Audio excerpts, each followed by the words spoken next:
Hello there, world of tankers. Welcome to the channel. I'm your host, Droodles Blitz, and in today's live stream, we're going to be doing a debate, as you've read in the title.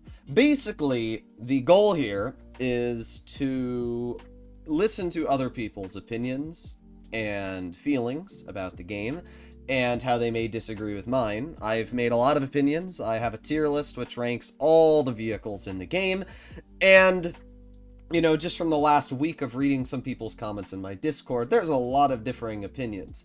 And as always, I stand by what I say on this channel. I stand by my opinions. I stand by my tanker views. And if people want to disagree with that, for example, just a moment ago, there was a lot of people saying that rammer is a better option than calibrated shells, and that 330 heat is enough for a heavy in tier 10, which is wrong.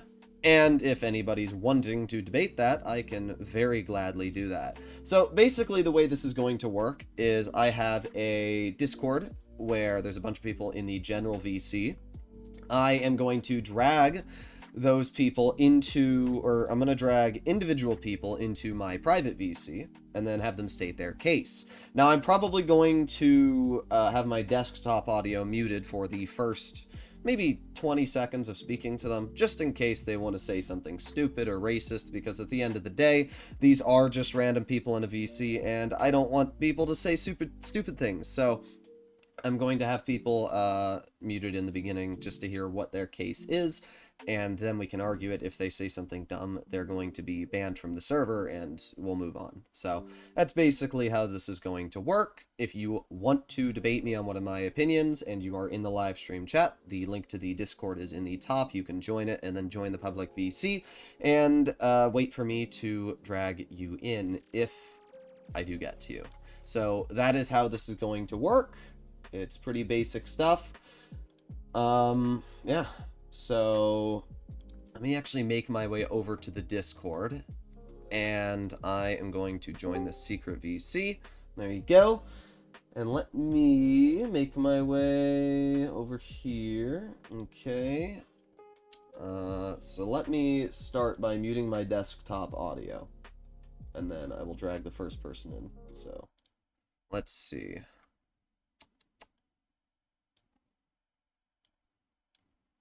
Alright, you're first. State your case. If you have one. Yep, I can hear you. Not much. So I don't know what to I don't know what to say. What do you mean? I don't know what to do I just say something random? Do I just No, it's an opinion you disagree with me on. Tank. Calibrated rammer. Stats. Well, when you put the tortoise in workable, that kind of threw me off, because the tortoise is I would put it in strong or super strong, because I think against tier 10s it kind of sucks, but against tier 8, it just bullies the crap out of tier 8s, and they think that they could circle the tortoise, but it's actually very quick on its traverse speed. Okay, well here's the first question. Can you name a single tier 9 that struggles against tier 8s?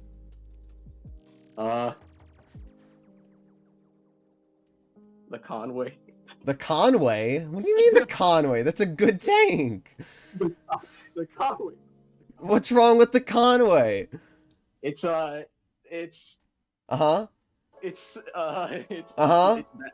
bad. And why is the Conway bad? No, enough about the tortoise. Why is the Conway bad? It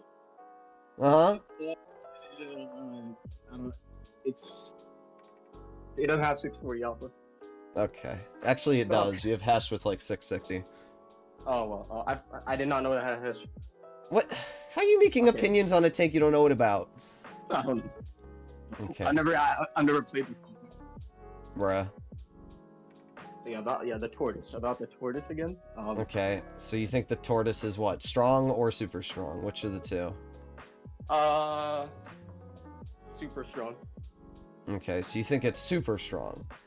Yeah. So you think it's ranked in the same category as vehicles like the 752, and the Waffenträger Ritter.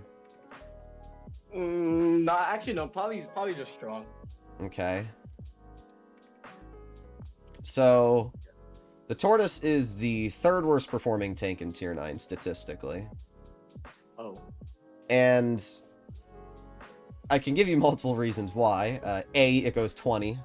And we're in a meta right now where mediums absolutely dominate against tanks that go 20.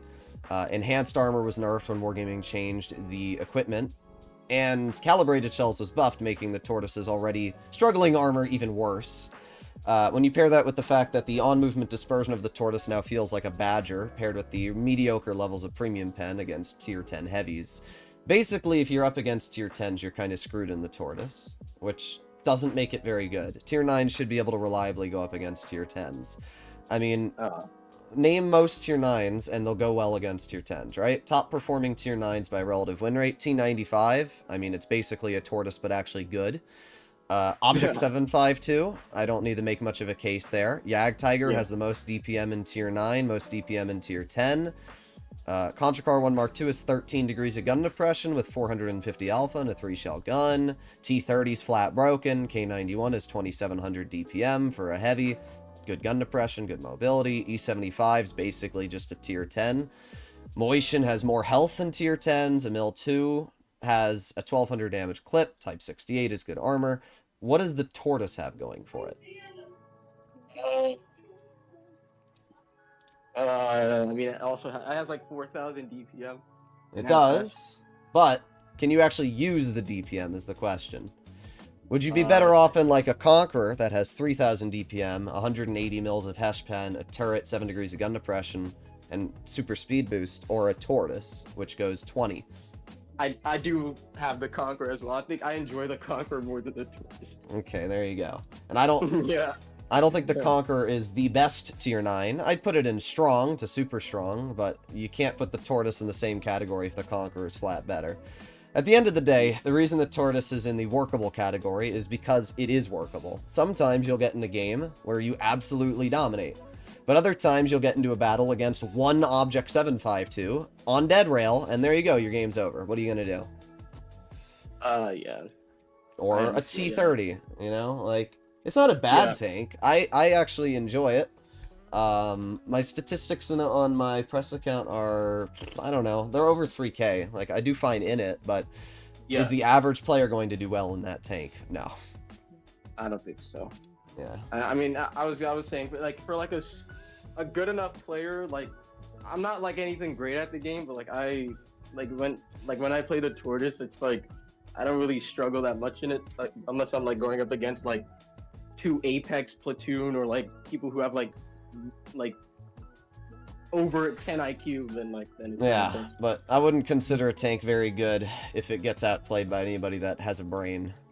Yeah, I mean, it's kind of like the V4, although the V4 actually has alpha and mobility, but you know, imagine V4 went 20.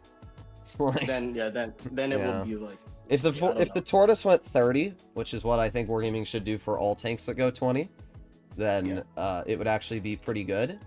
And that's why the World of Tanks PC Tortoise does very well, because you can actually run a turbo on it. But in Blitz right now, these tanks, like the T95 is speed boost, so at least you can go 26. Or no, it's 24, but it's just, you're not fast enough right now, in my opinion. Yeah. Also, one more thing. I think the Minnow should get sandbags. The Minnow should get sandbags. You know the Minnow's the #1 performing Tier 10 on average win rate. Oh. Yeah. Like I can pull it up for people on stream here. One sec. Tier 10. Display. Alright, so for everybody looking at the stream, oh, actually, the WZ-113 GFT passed it over the past day. Interesting. Hey, well, the tank I have 2,000. The tank that people said was, you know, nerfed. Yeah, it's not nerfed. Yeah, sorry, for the people that think that tank's nerfed, you're wrong. Yeah, the Minnow is the #2 performing Tier 10. On average, if you have 50% win rate, you're going 2.5% higher on average win rate in that vehicle. This is based off of relative win rate. So it's taking all the average win rates of everybody's tanks, and it means that you're doing 2.5% better in the Minnow than every other tank in your garage. Oh. By average win rate, It is actually not in the list, but average win rate doesn't really mean anything to me, because relative win rate is a better way to look at it. For 65% players, the minnow does not make the list. However, for lower win rate to 55 to 65% players, it is number 1. Personally, I think the minnow is already quite strong. It got a DPM buff. It has 2,500 damage per minute now. It has 490 alpha, 10 degrees of gun depression, solid armor. It has a semi-traversable turret. And even though the lower plate was nerfed, it's still pretty strong. So why do you think the minnow needs sandbags? Because like, I mean, they gave the E4 sandbags. So, like, I thought that maybe, like a tank like the minnow, which is basically a heavy tank. Yeah, but like the E4 has a massive hatch, reverses at 12. No, actually it reverses at 10. E4 has 4 degrees of gun depression over the sides. To be fair, I think the E4 is one of the best tier 10s in the game, but that's besides the point. I don't know if an E4 and a minnow are remotely comparable. Yeah. No, I think if you said give the Jagdpanzer sandbags, that would be. Oh yeah, that too. Yeah. The Jag is kind of. Yeah, but personally, I feel like the minnow is quite capable. I'm getting 72% in it, so I don't know. I think it's more capable than 90% of other tank destroyers in the front line. Yeah. I mean, the Badger is sandbags. I'd rather play a minnow over a Badger right now. Well, you have any other debates? I think they should remove Callie and Buck Rammer. Remove Callie? Yeah. I think that, And nerf armor. Make tanks have weak spots that you could easily hit. Well, I do think Rammer should be buffed to about 8%. And I think that calibrated should be removed, but I think equipment in general shouldn't be the way it is. I think that it should be like World of Tanks PC, where you have the ability to choose what equipment you want to run. Yeah. I think the way Wargaming did it is very poor. The choice between DPM or pen is kind of a stupid choice. But there's no point to run Rammer anyway right now. Yeah. Alright, I'm gonna grab somebody else. Alright. Thank you. Poob. You're welcome. Alright, who's next? Who's next? Let's see. Oh god, Joey's in the... Okay, guys, we're gonna drag Joey in here. Okay. Here we go, Joey. Oh my god. Here we go. Alright, now stop your raping everybody. Oh my god. Alright, what's your case? Okay. WZ-132-1 is the best tank in the game. I don't think it's the best tank, but I think it's the best light tank. I mean, it has one of the best view ranges in the game. It has the best view range in the game.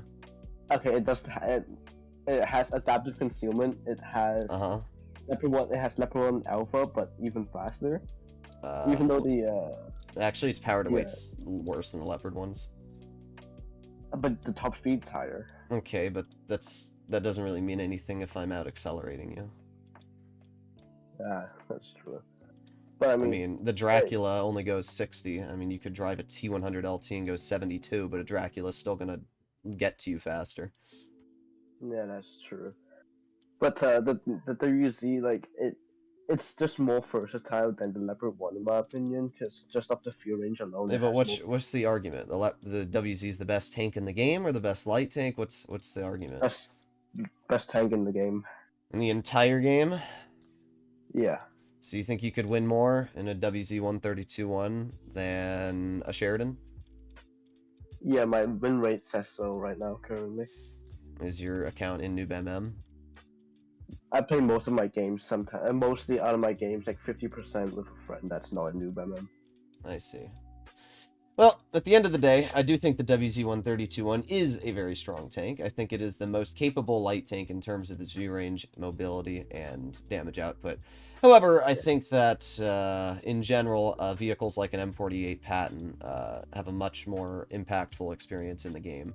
I think that half the maps you're playing the WZ-132-1 on, for example, Dead Rail and Mines make the tank feel almost useless.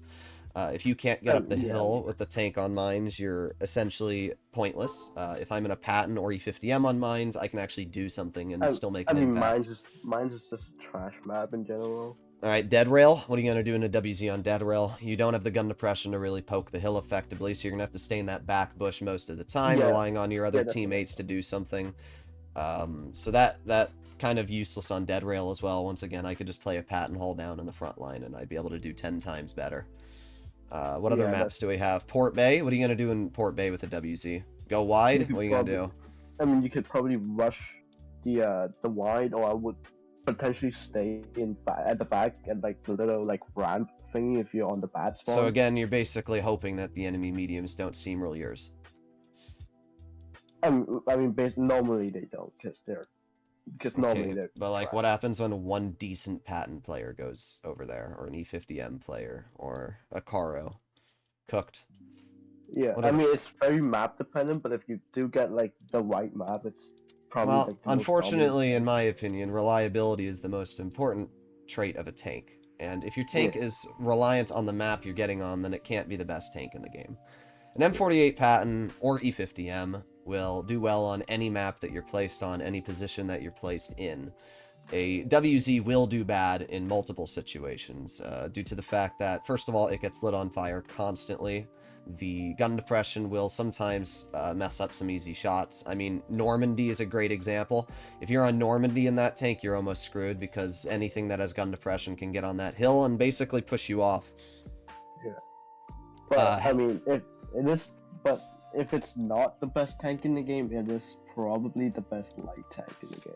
I definitely say it's one of the best carrying potential tanks. It really depends on your skill level. I mean, for the like a 50% or 40% of the Sheridan would be the better one, or like a 100 LT. Yeah. But for me, I like the WZ a lot more than something like a Bad Chat or. Personally, if you were to ask me the best light tank in tier 10, in terms of carrying potential, the Bosch Ation is #1. 3,200 damage per minute, paired with a autoloader that can deal 1,000 damage. Really good APCR pen. It still has the second best view range for a light tank in tier 10. It has great mobility. The vehicle also just beastly does everything. I do like the Bad Chat, but it makes when you do well in the Bad Chat, you don't feel good about it. But if you do well in the WZ, you actually. Yeah, because you're putting in more effort for the WZ. You're proving my point, you poob. Oh wait, oh no. No. Alright, you have any other argument? Let me see. I mean, for heavy tanks, it's probably best heavy tank is the Concept 1B over the E6. I mean, I've seen a lot of people. I bring up this point a lot before, and people say the E6 is better, but I can do a lot better in the Concept than an E6. Well, the E6 is not as mobile as or other way around. The Concept is not as mobile as the E6. DPM is very similar. It's only about 100-ish damage per minute difference. That's really not enough to make a huge impact on either tank's carrying potential. I mean, the E6 does have better alpha, but the Concept does have like almost impenetrable turn armor, while the E6 is still. Here's the problem. Right now, the Concept's major issue is the fact that it doesn't really do enough to scare people, where the E6 can actually do a role that the Concept still is intermediate at. An E6 can go to medium flank, and it can actually win the medium flank. A Concept can go to the medium flank, but it's more just going to sit there hull down and bleed out the enemy slowly. An E6 will push. A Concept just doesn't do the push. It's a holding tank, and that's where the E6 usually wins, because the E6 you actually play aggressive in, and now that they buffed the hatch on the E6, it's to a point now where it is pretty dang stupid. If they didn't buff the hatch, I'd agree Concept is better in most situations, and I do think that the Concept is just as effective. I'd rank them on the same level. I think the E6 is better for winning medium flank, but the E6 is not going to do a great job when you're going up against a bunch of heavies, where the Concept will do a fine job. You know, if you're on a dead rail, for example, I am much happier in a Concept 1B than I am an E6 on dead rail. But, Yeah, if I'm on a map like Castilla, I'm going to be happier in an E6. If I'm on a map like Black Goldville, I'm going to be happier in an E6 because I can flank all the way to the wide faster. I can use my better heat penetration. I can use my better DPM and better accuracy on move due to combat stabilization to hit my shots. Yeah, but on something like Canyon, I would be like ecstatic to be in a concept over the E6.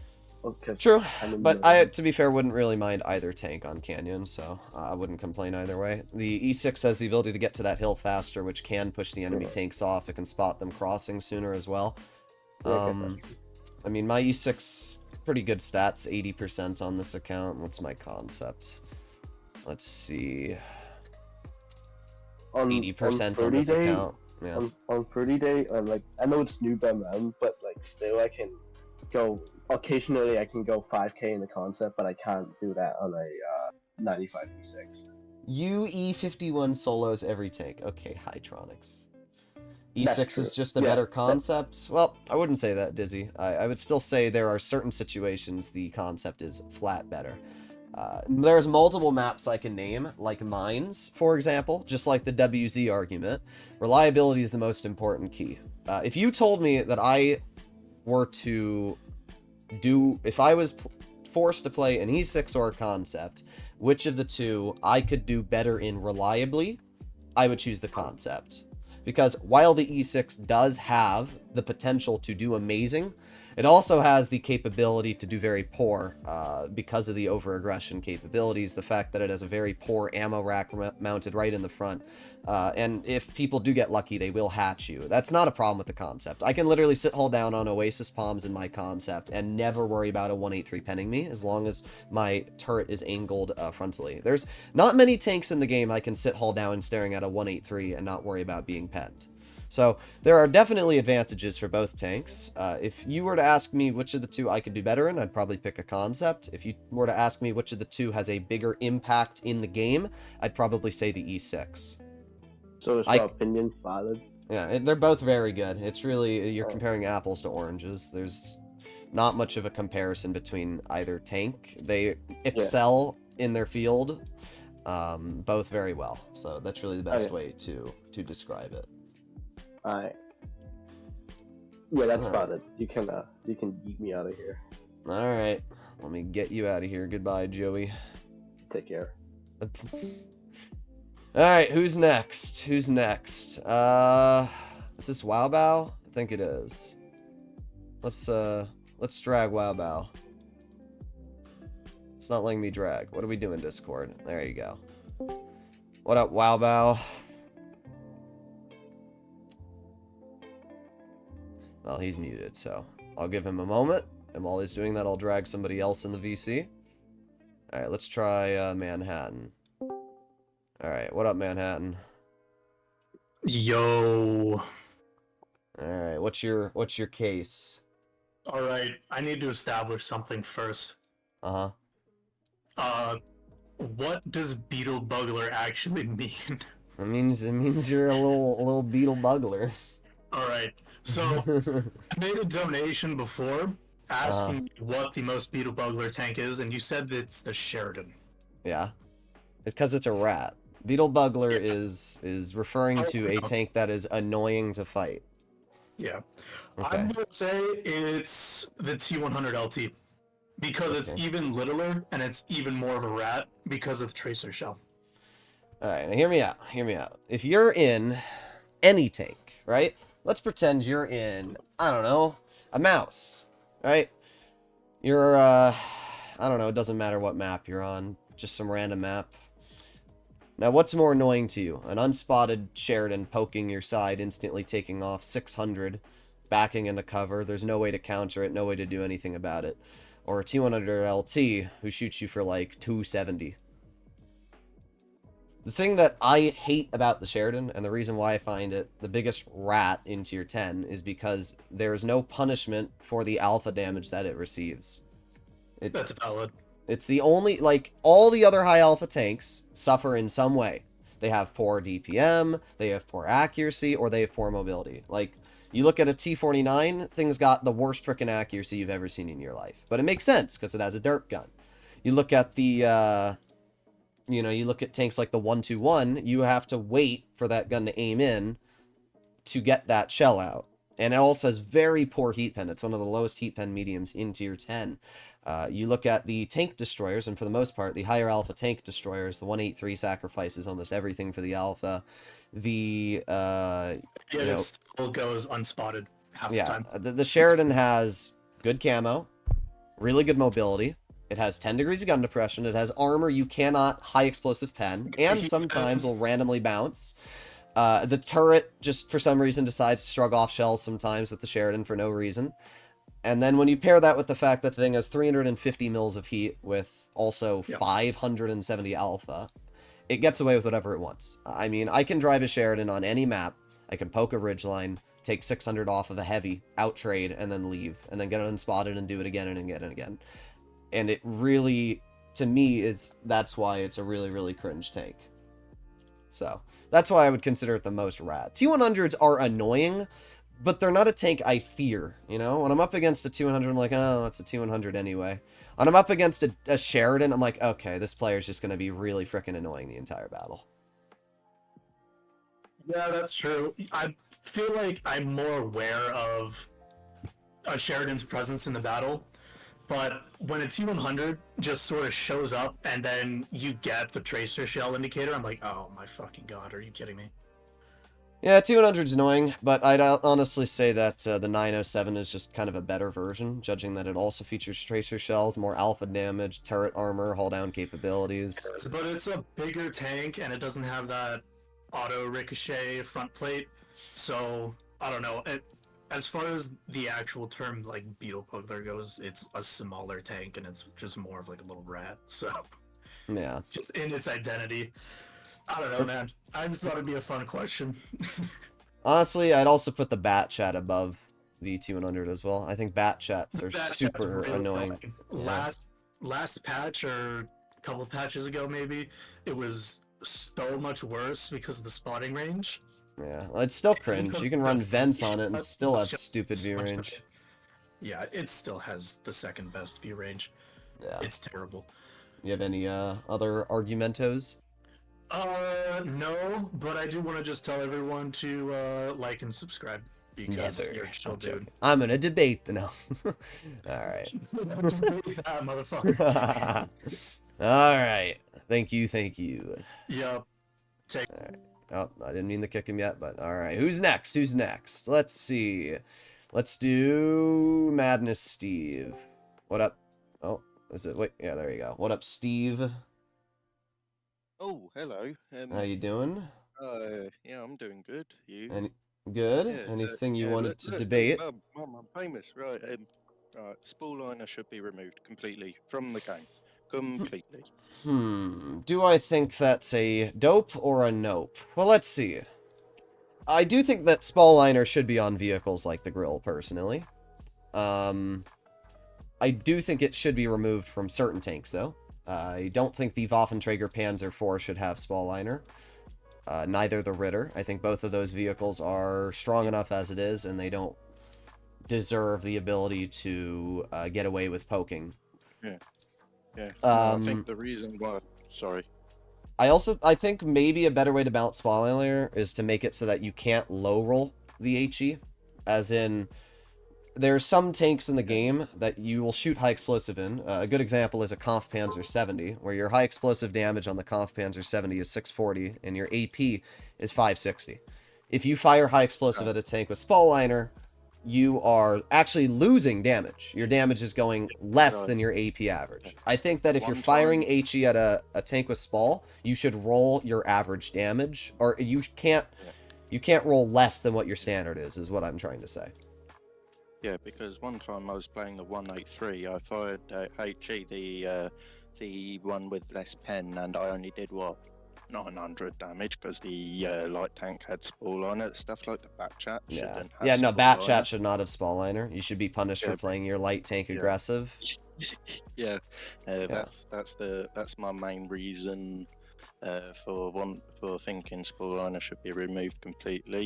You shouldn't be putting yourself in a situation where you're going to get shot with HE. Like even Yeah, I agree. like 4005. It's like I can play the 4005 perfectly even without Spall liner, and I'm only what a 52% player. So Yeah.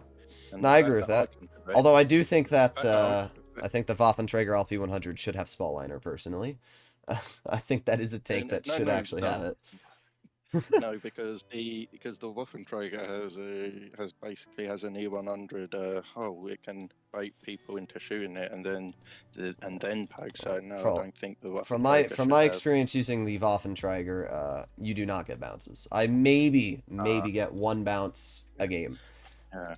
The problem is it's too large. Its camo's too poor. I mean, it's like the Samo. When you drive a Samo, you have an incredible hull. Unfortunately, the turret is bad, and to shoot people, you're showing your turret. So why aim at the hull when you have a massive turret? You know, it's like the 4005. Imagine the 4005's hull was like 500 thick. Would you shoot at the hull? No, we'd all shoot HE at the turret still. Yeah. That's the problem. I think that Spall is understandable for tanks that are actively being punished, and you can't do something about it. Like the grill, I think is understandable. The vehicle doesn't have anything too strong about it that I think makes it that dangerous, you know? But then again, you've got the grill has it has the potential to bounce shots because of how ridiculously long and troll it makes it to shoot. It does, but if you shoot AP at the track wheel, you're gonna pen every shot, you know? Yeah. Like if you shoot HE, sometimes it will bounce, but when I shoot at grills, I just fire AP. If I'm in a tank, you know, most of the time you're firing HE with higher alpha guns.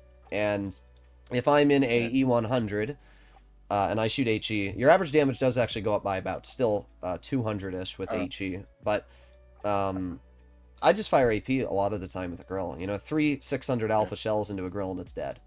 Yeah, I normally try and fire HE here because you may never know they may not be running Spall liner, so that I always try and shoot HE. If I'm in a tank that doesn't have a lot of HE alpha, I don't ever bother.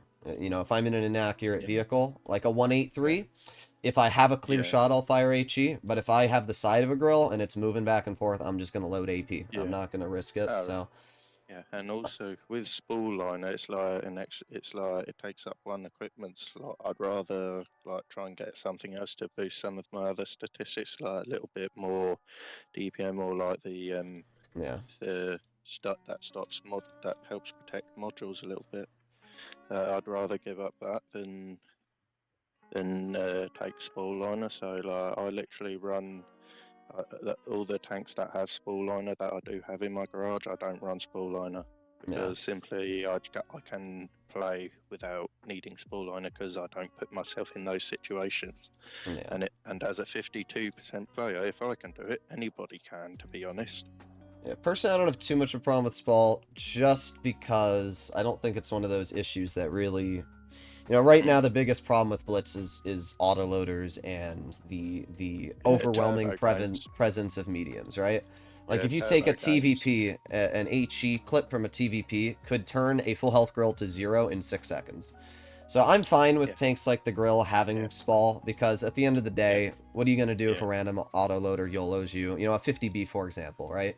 Imagine you're in a 50B, you put on reactive armor. Yeah. Most of those type of players aren't really good anyway, so no. They miss half the shots probably. They do, but you know, imagine like me in a 50B, and I see a grill that gets spotted, now they remove Spall liner. I put on reactive armor. Grill shoots me for 400, 300, and then I full HE clip him back and kill him in 5 seconds. Ah, right, If that was me in the grill and I was facing you, no doubt you'd beat me because you're definitely a better player than I am. I'm only 52%.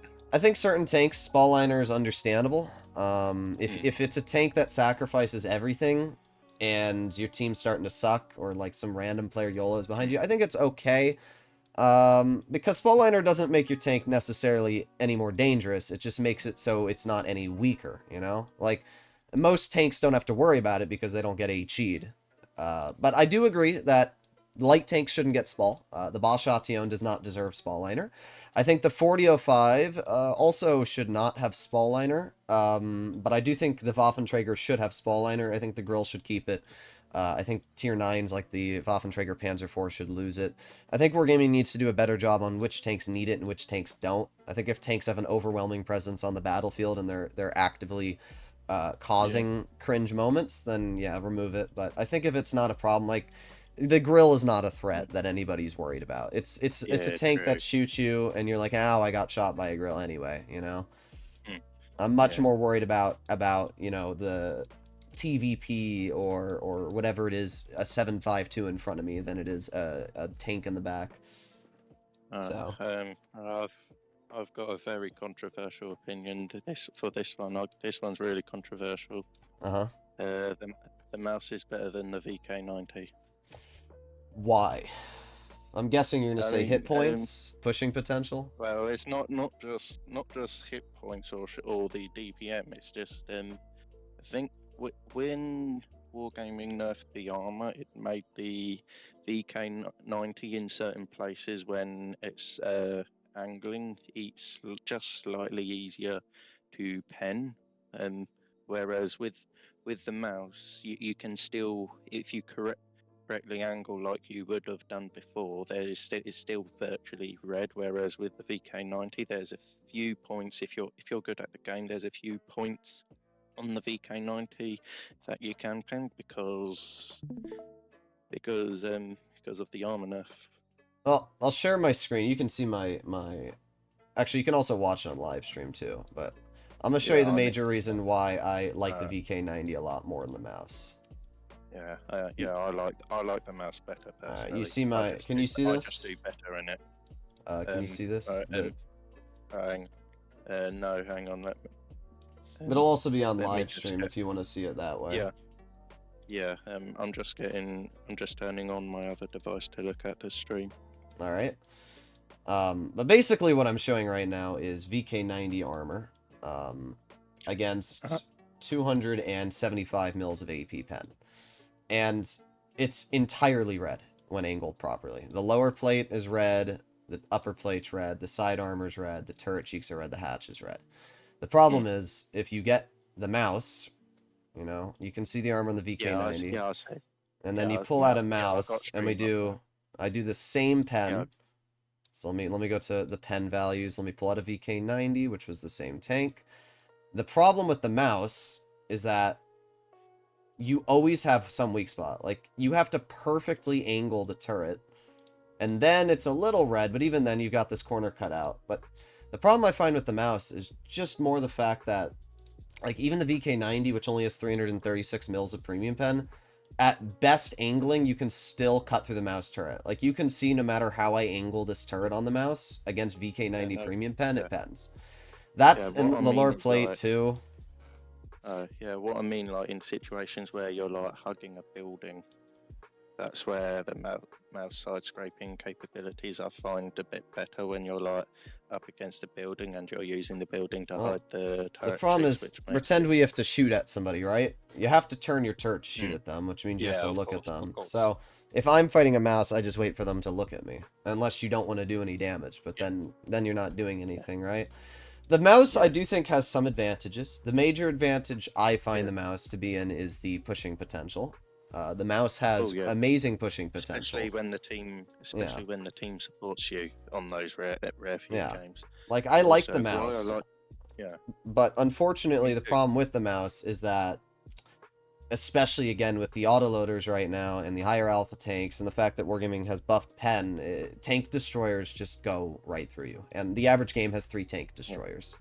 The mouse, when you push, is basically a 50-50 if you're going to get obliterated or not, and sometimes, like, the gun misses half the shots. You know, the problem is, why bother driving a mouse and you can just drive a Type 71? You'll have more effective armor on the hull, you have more gun depression, you have a turret which can actually... But the Type 71 is just cringe. It is. But that's the problem with the mouse. Like, why... The mouse is too slow, its gun is not accurate enough, and it's not enough of a threat. When I'm up against a mouse, I'm never like, oh no, I'm up against a mouse. When I'm fighting a VK90 that's side scraping, I'm like, okay, that's actually really cringe. I don't want to fight this VK90. It's penning me every shot. It has way too much standard pen, and I have to aim for these tiny little turret cheeks or the troll hatch, which sometimes randomly bounces. You know, if you have APCR premium, shooting at a VK90 hatch is one of the most troll things due to the angles it has. So, yeah, and that's the problem with the mouse. Normally when I play the mouse, when I'm wanting to shoot somebody, I don't wiggle my turret a little bit, but I just wiggle it just a smidge while slowly wiggling it, just to make it more trolling, because they're trying to focus on your turret cheeks. If you keep on wiggling it, it's going to take longer for them to adjust. And like when I see okay, right, I'm playing a mouse, and let's say I see a VK90, I just move out of the way and let the VK90 make the first move, and that's how. And when they push, I just find countering VK90s very easy, to be honest. Well, the way that I rate a tank's capabilities is my impact on the game. And the problem with the mouse is it's team dependent. You will only do well on the mouse if your team does well. If your team decides to go to medium flank, let's say you're on Oasis Palms, right? If your whole team goes to medium flank, if you are in a situation where your team goes to any flank that you can't get to, you're done. That's it. Your game's over. You know, or for example, say you're on Mayan Ruins, you go to the middle, which is what you normally do, and then your mediums fall apart or they leave you. Okay, now you're alone and you're getting pushed by every single player on the bridge above you, and you die. Yeah. And that happens very often in the mouse. There's a lot of times you will stick with your team, and then your team will leave you, and you're done. You lose. You get pushed, you die. Like, what do you do in a mouse on Black Goldville? You know, where do you play it? Yeah.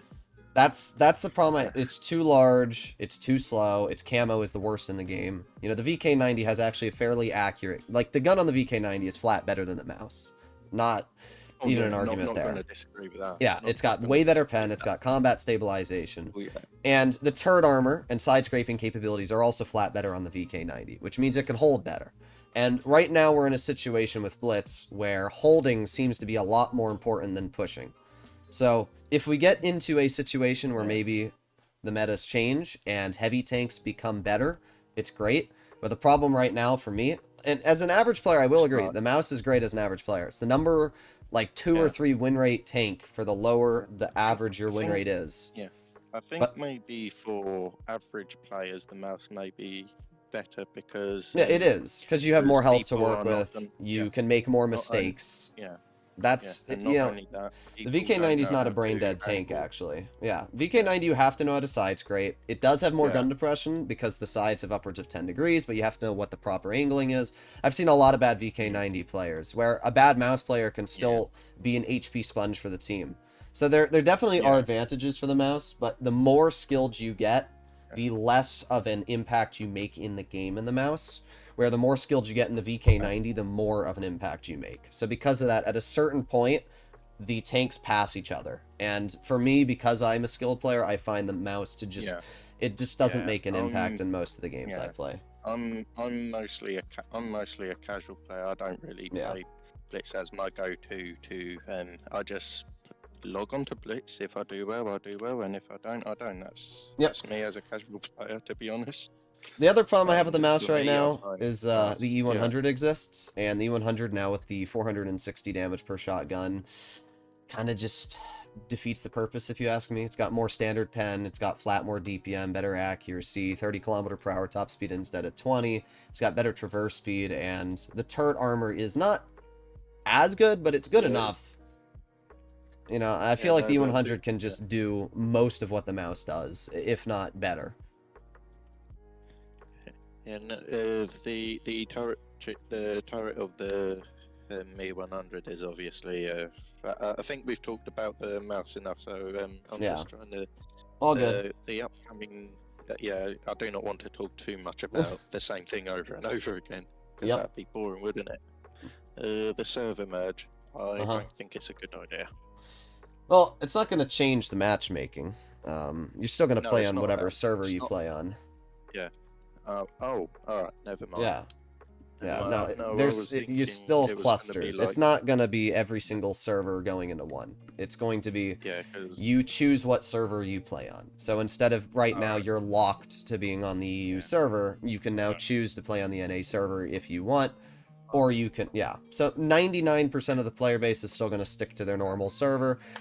It's nicer because now you're going to be able to platoon with people that are from different servers. Yeah. So that's really all yeah, they're no, doing. I just, yeah, as an EU player, I just had flashbacks from when they merged EU and the Russian server. I just had flashbacks from that. Oh, okay, yeah. No, it's not going to be like that. It'll be fine. All right. Anything else, or is that all? I don't want to take up too much time, to be honest. All right. Want to all let good? others have their say. Yeah, Yep. so thank you for hearing me out. No problem. Yeah, No problem Have at a nice all. day. Yep, you too. Yeah, thank you for listening to my yapping. Yep. All right. Let's see who's next. Who's next? Don't pick me. That's the person's name now. You're getting picked. Your name is literally Don't Pick Me, so you're getting picked. No, I was just enjoying talking to other people, man. Yeah, well, now you gotta state your case. Unless you don't have one, Okay. then I'll drag you back. Let's see, a case that I want to make. Uh-huh. Is there any Oh, opinions you something we disagree talked with? about- something we talked about the other day. I like the old Super Conk more than the one that's currently in the game. Okay, do you like it more because it was more fun?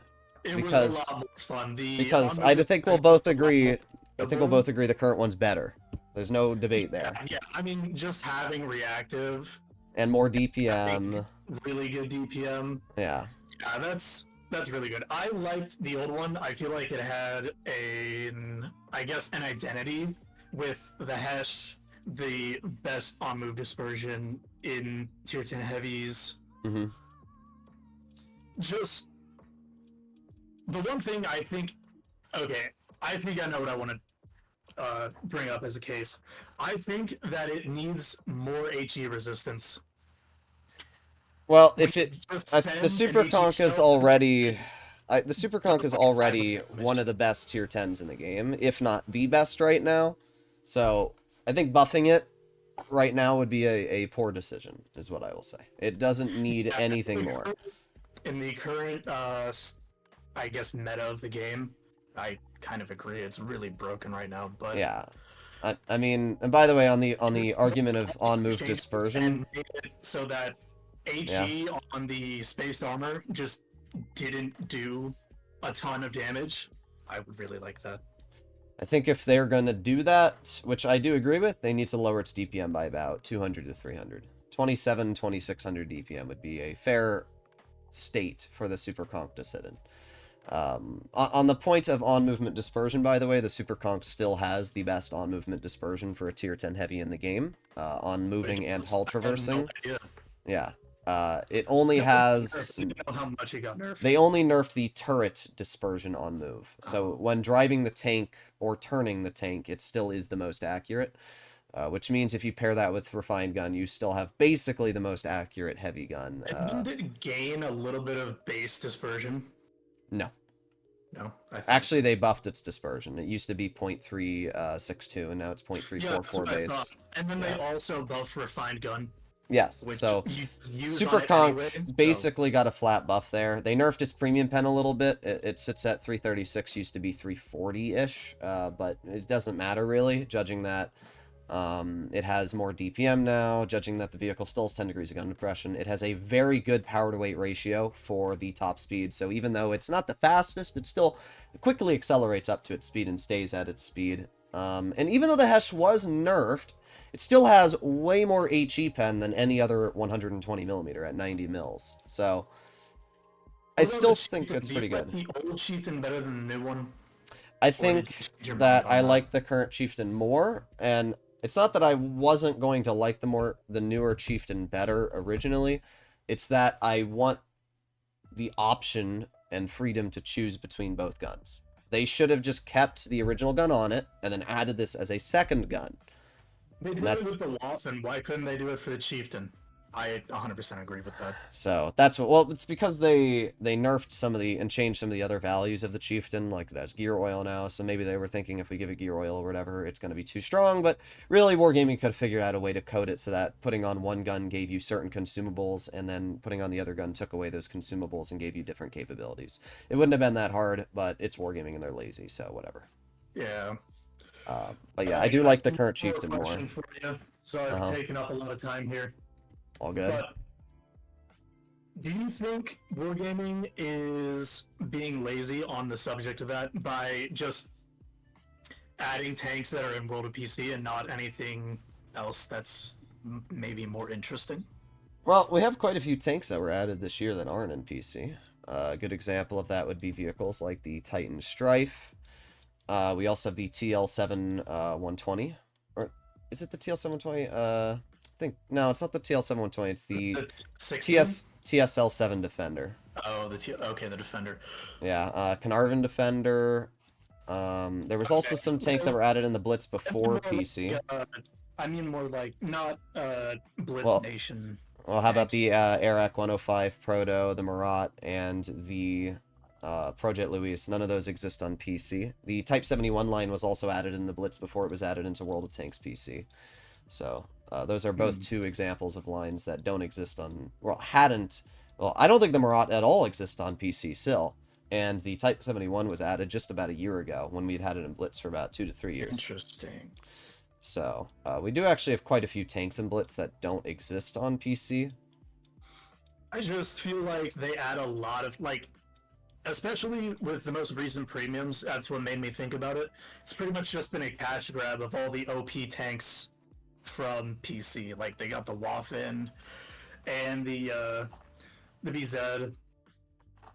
Maybe, but both of them are rather mediocre at best, so I can't really get too mad. Kind of a scam, and vehicles like the XM66F that's a tier 8 on World of Tanks PC, so it's entirely different in Blitz, and that vehicle was last year's Christmas tank.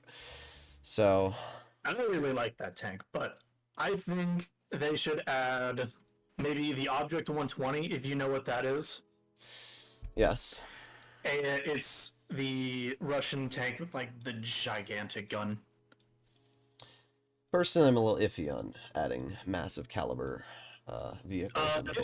It's a 120, but it basically just had a ton of pen, at least in real life. It was a concept that was kind of a tank destroyer that shot APF SDS. Yeah. Other tanks, by the way, the Yo was never on PC too. What's that? The Yo was also not on PC first. Oh. Yeah, the whole Yo line. And the tier 9 is actually the tier 10. Oh, same for the Hori, actually. Forgot about that too. Yeah, so, that's true. Oh, and the 452K was made for Blitz specifically before PC. Really? Yeah. Huh.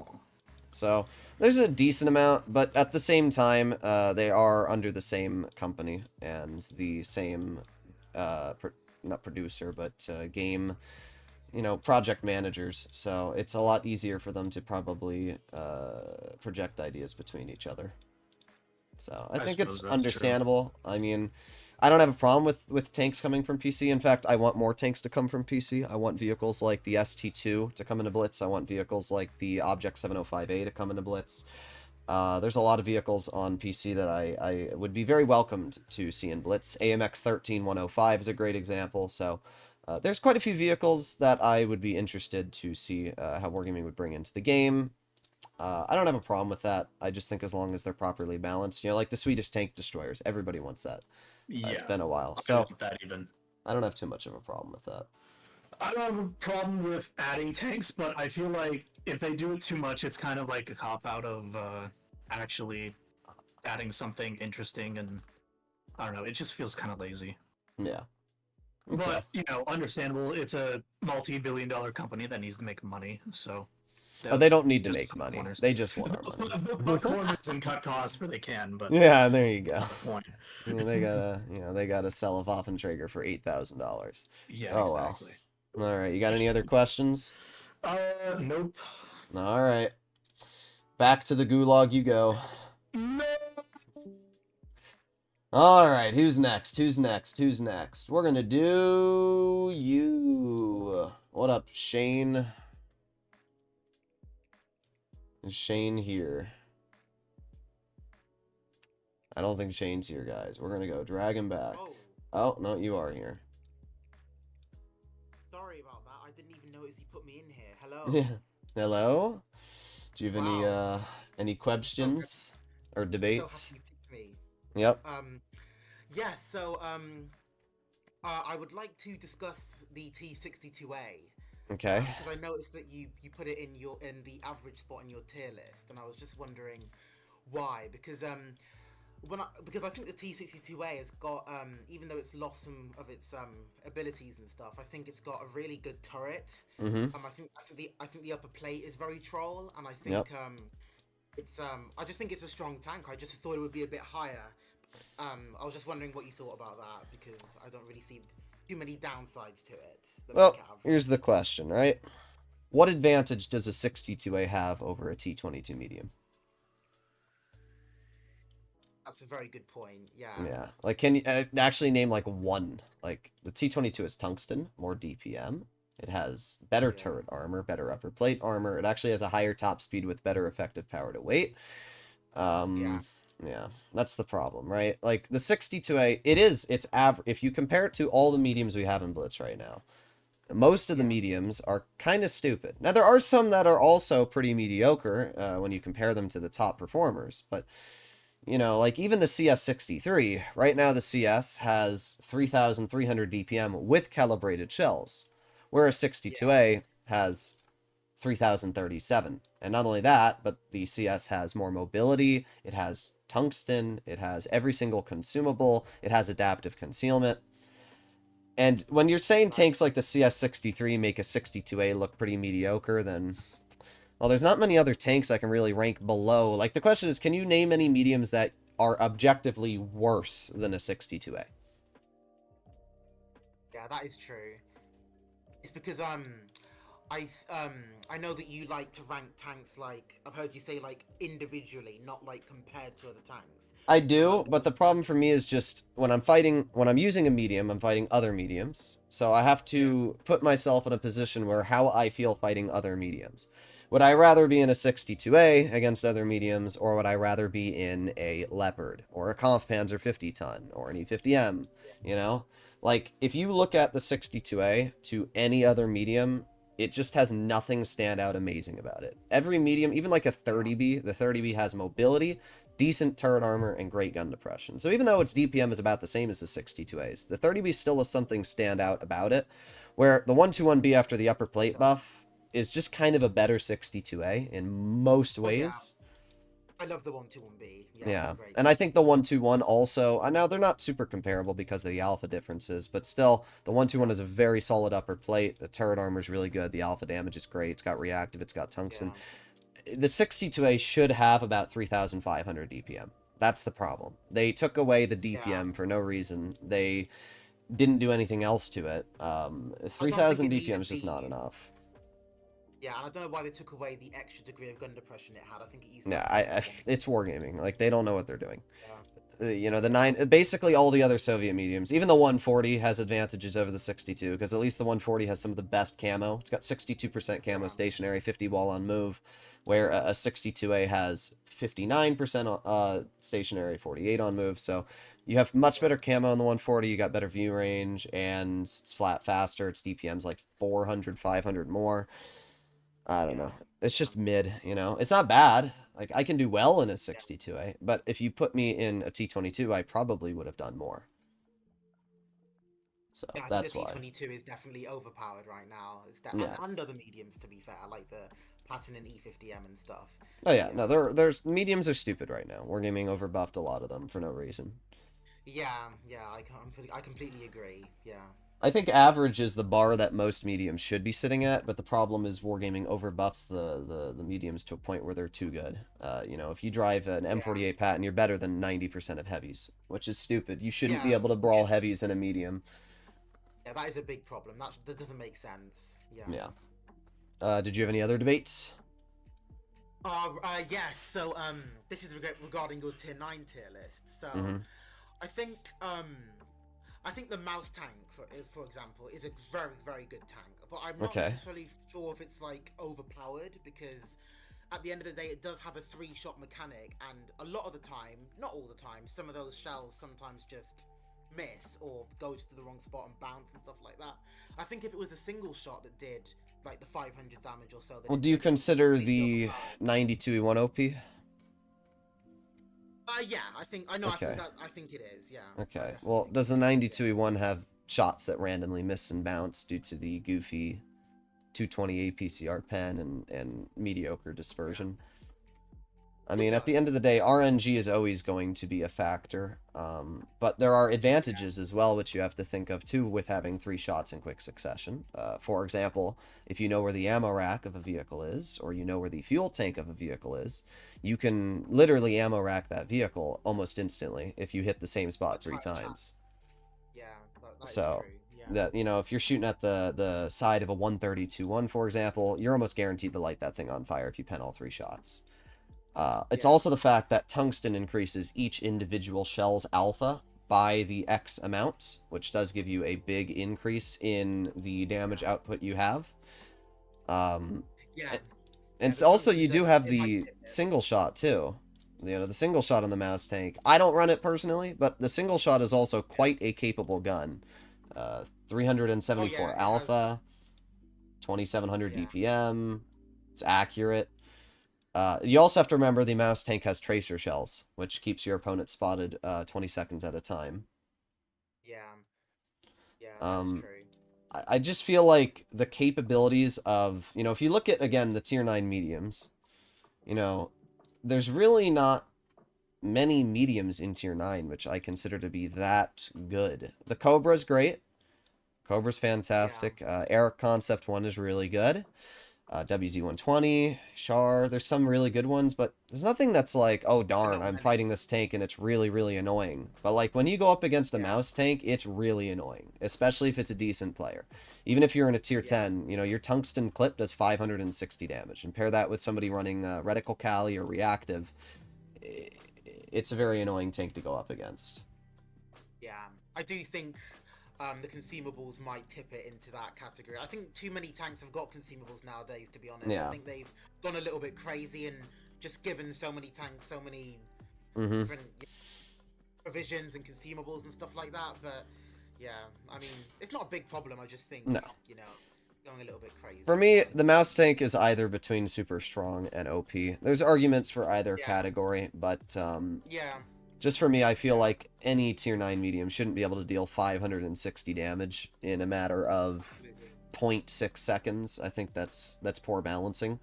At least with you know, if it had a 3-shot 160 alpha and it was like a 1-second intro clip, it would be a little more understandable for me. But they basically said, let's take the Annihilator and put it in tier 9. In tier 9, yeah, that is true. So that's kind of how I see it.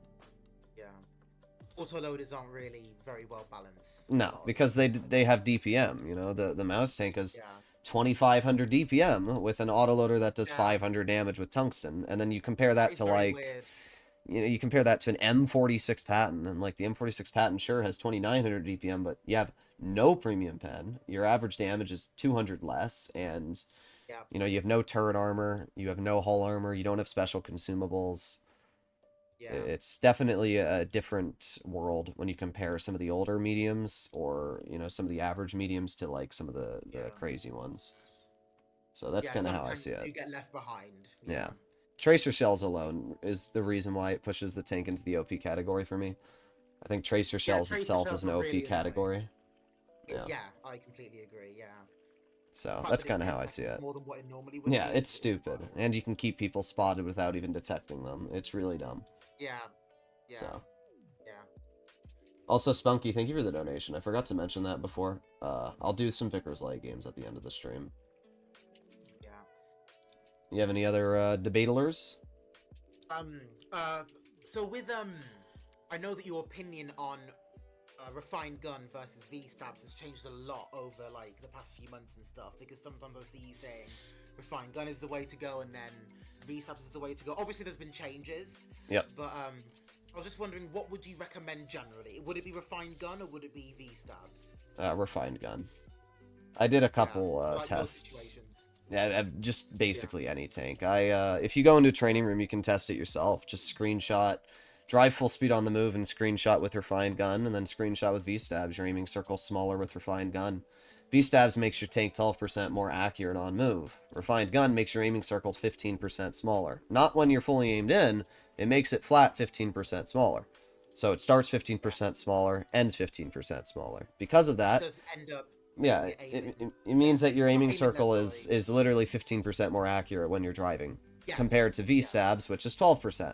So there's literally no advantage. You know, you might say, oh, well, it makes it so that your tank doesn't bloom as much when you're driving, but, you know, I tested it with a friend, and we really couldn't notice a difference at all. You have such a big advantage with flat better dispersion than you do a 0.2 second aiming time advantage. That is literally boom, boom, there you go. That's your advantage. That's not enough to make a difference. So, yeah, I agree. they, you know, if you look at World of Tanks PC, it's called aiming device. That's what refined gun is. An aiming device gives you at max a 9% buff to base dispersion. V-stabs gives you a 27.5% buff to on movement dispersion. The reason why it's such a drastic difference is because Wargaming knows, at least Wargaming has some brain cells on World of Tanks PC, and understands that you can't make aiming device be the same or similar effective values to V-stabs, because it makes your aiming circle flat smaller. There's no point to run V-stabs if your aiming circle is just going to be starting smaller. So Yeah. V-stabs gives you a flat, bigger buff, because then it actually makes a difference. It used to be Yeah. V-stabs is better, because it was a 15% better on-move dispersion value versus the 10% that refined gun was. But Wargaming clearly does not know what they did, and they completely screwed up the values. Yeah, the equipment changes are definitely really bad. I don't know why they Yeah. went in that direction. I mean, they don't even know what they did. That's the sad part. No. Yeah. So, oh They well. don't really understand how to balance everything properly, unfortunately. Yep. Yeah. Was that all you had to learn? I'm honored that you picked me. Thank you so much, and I was All good? glad that I was able to talk with you about certain views on the game. Thank you so much. All right. No problem. Bye bye. Yep. Who's next? Who's next? Let's do just Jonas. Hello, sir. Does your mic work? Give him about 5 seconds. If not, back to the gulag. Okay, back to the gulag. Alright, who's next? We got Mr. Redneck. Alright, we got Mr. Redneck now. But Hello, Mr. Redneck. hello. Do you have any debatalers? Do what now? Do you have a opinion of mine that you would like to debate? Yeah. The FV4005. Okay. I think it is like one of the. I want to say it's like one of the semi underrated type tier 10s. They would mainly go for like the 183 or something else, like the Horo or something like that. Yeah. Instead of going for the 4005. Well, I do agree that the 4005 is flat more effective than the 183. Hori, I think, has a different playstyle, so they're not entirely comparable. For my tier list, I put the 4005 in strong, which is same ranking as vehicles like the Badger, 268 version 4. There's not too many tank destroyers in there, but I did rank it above quite a few vehicles. Let's see what I ranked it above. I ranked it above the 30B Jagdpanzer Maus, 4202 IS4, 140, 260, 62A, 116, and the Waffenträger. I think it is a strong vehicle, but I don't really think a vehicle like the 4005 makes it anywhere above strong, just because you don't really have carrying potential in it. Yeah. And another thing to add with the 4005, just on my opinion, it is a stage 2, and I do respect them adding it into it. but I feel like they should have, in my opinion, they should have added to where it spins like a full 360 for the turret. It can do that, and there also was a written and a slight unwritten rule: can't fire a certain degree because of the recoil will either mess up the Yeah, tank knock or it over. Yeah, but I feel like Blitz or Wargaming should have implemented a full 360 turn. That way, you're just getting perma-tracked by an autoloader or someone else constantly shooting your tracks, and they get behind you, you can't do nothing about it. Personally, I And don't have too much of a problem with it, mainly just because of the fact you should be punished for driving a tank like the 4005 if you end up putting it in a position where you're able to be flanked or able to be out-positioned. I mean, the tank has everything in terms of the gun. You know, it has 3,400 DPM, 3,300 DPM. It has a 1,640 damage clip with crazy pen values. It has really good mobility, 10 degrees of gun depression. It even gets Spall liner. I feel like it's understandable that a tank like this will get punished if you catch it out in the open or you get behind it. So I don't mind it too much, especially because it is very mobile. You know, it takes you like maybe 2-3 seconds to turn the tank to deal with something around you. It's not like a Badger where you're sitting there and you're actually like literally dying of old age trying to turn. So yeah, I feel like every tank needs to have some sort of balancing factor, and if you give a tank everything, you know, look at the Waffenträger. You know, that tank, because it has a fully traversable turret, can make some of the goofiest plays because you can poke sideways, snap somebody, and then back into cover before they have the opportunity to even do anything in return. So, yeah, I'm honestly fine with the way the 4005 currently is in the game. I think it's in a pretty balanced state right now. It's not one of those tanks that I fear going up against, but it is also a vehicle that can surprise you on its capabilities. yeah, that it can do. So that's kind of how I see the tank. Yeah. Was there anything else you had, or was that it? You like to debate little kids? Because I heard you like them like me. Bruh. Why? Why do we do this? Yeah, I got to. Alright, well, unfortunate for him. Let's do a timeout. Who's next? Who's next? Being Human YouTube. What up? Do you have mic? Bruh. Yes, who is this? You know who this is. Droodles! Love your Yes. contents. Thank you Alright. for dragging me into the conversation. Yep. I saw your recent video where you have said that about a lot of changes, like premium account stuffs being removed and other things. And there will be server merge, and Ethan also drew a sketch, like how it will look like. I agree with most of the things except this one, because I have already made a video on one of my contents, and I also put it in the self-promotions channel on your server. I have clearly showed proof in that as well, and said that Binu confirmed it. It was a login merge, and it was not a server merge. However, Asian is not wrong during most of his leaks, which he showcases and you also show. So whatever you said, I respect that. But as CC, even though I'm a small CC, not a big one, even close to you, I will not jump to conclusions. I will just say about the things I have at my hand based on what the wargamings have said.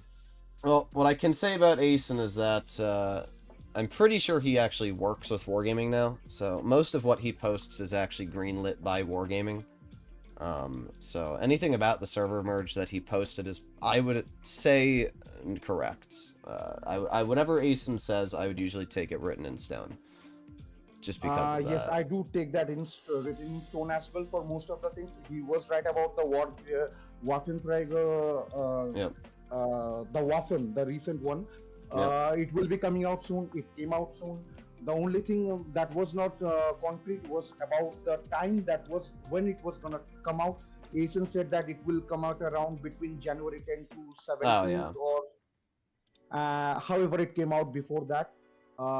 Unreal Engine is gonna come soon. I agree with you on that as well.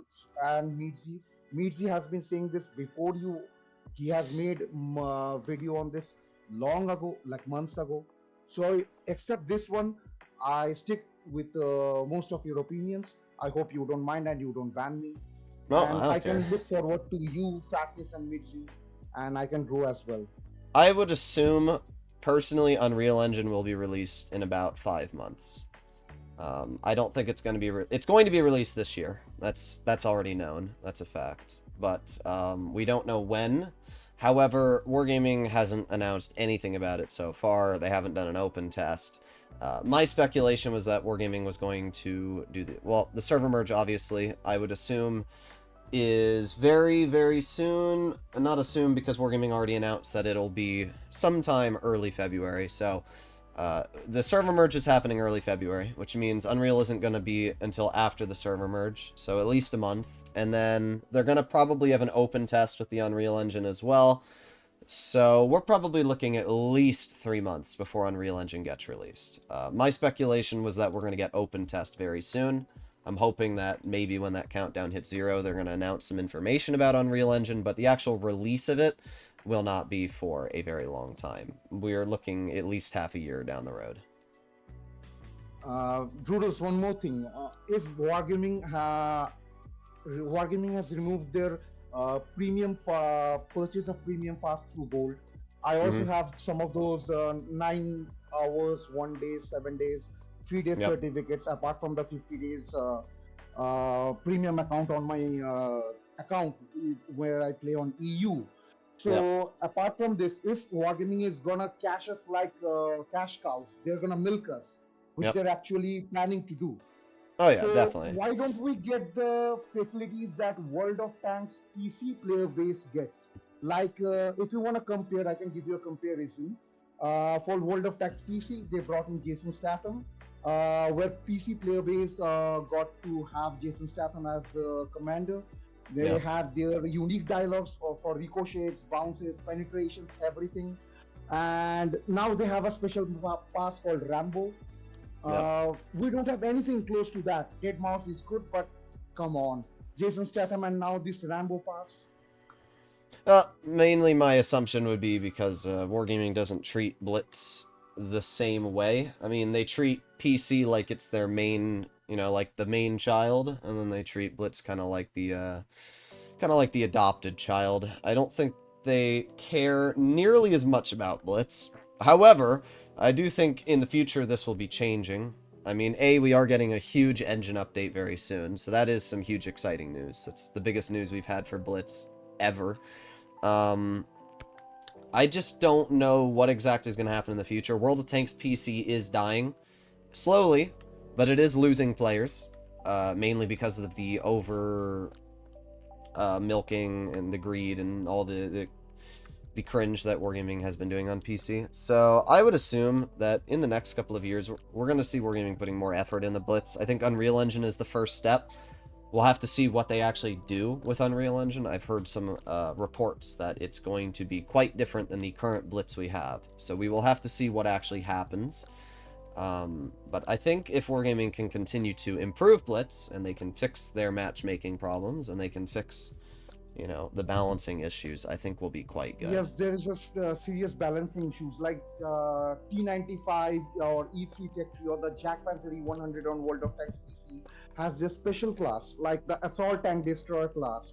There is 7 of 5 Assault Tank Heavy Tank class, Breakthrough class, the 2791 Soviet Heavy Tank I'm talking about.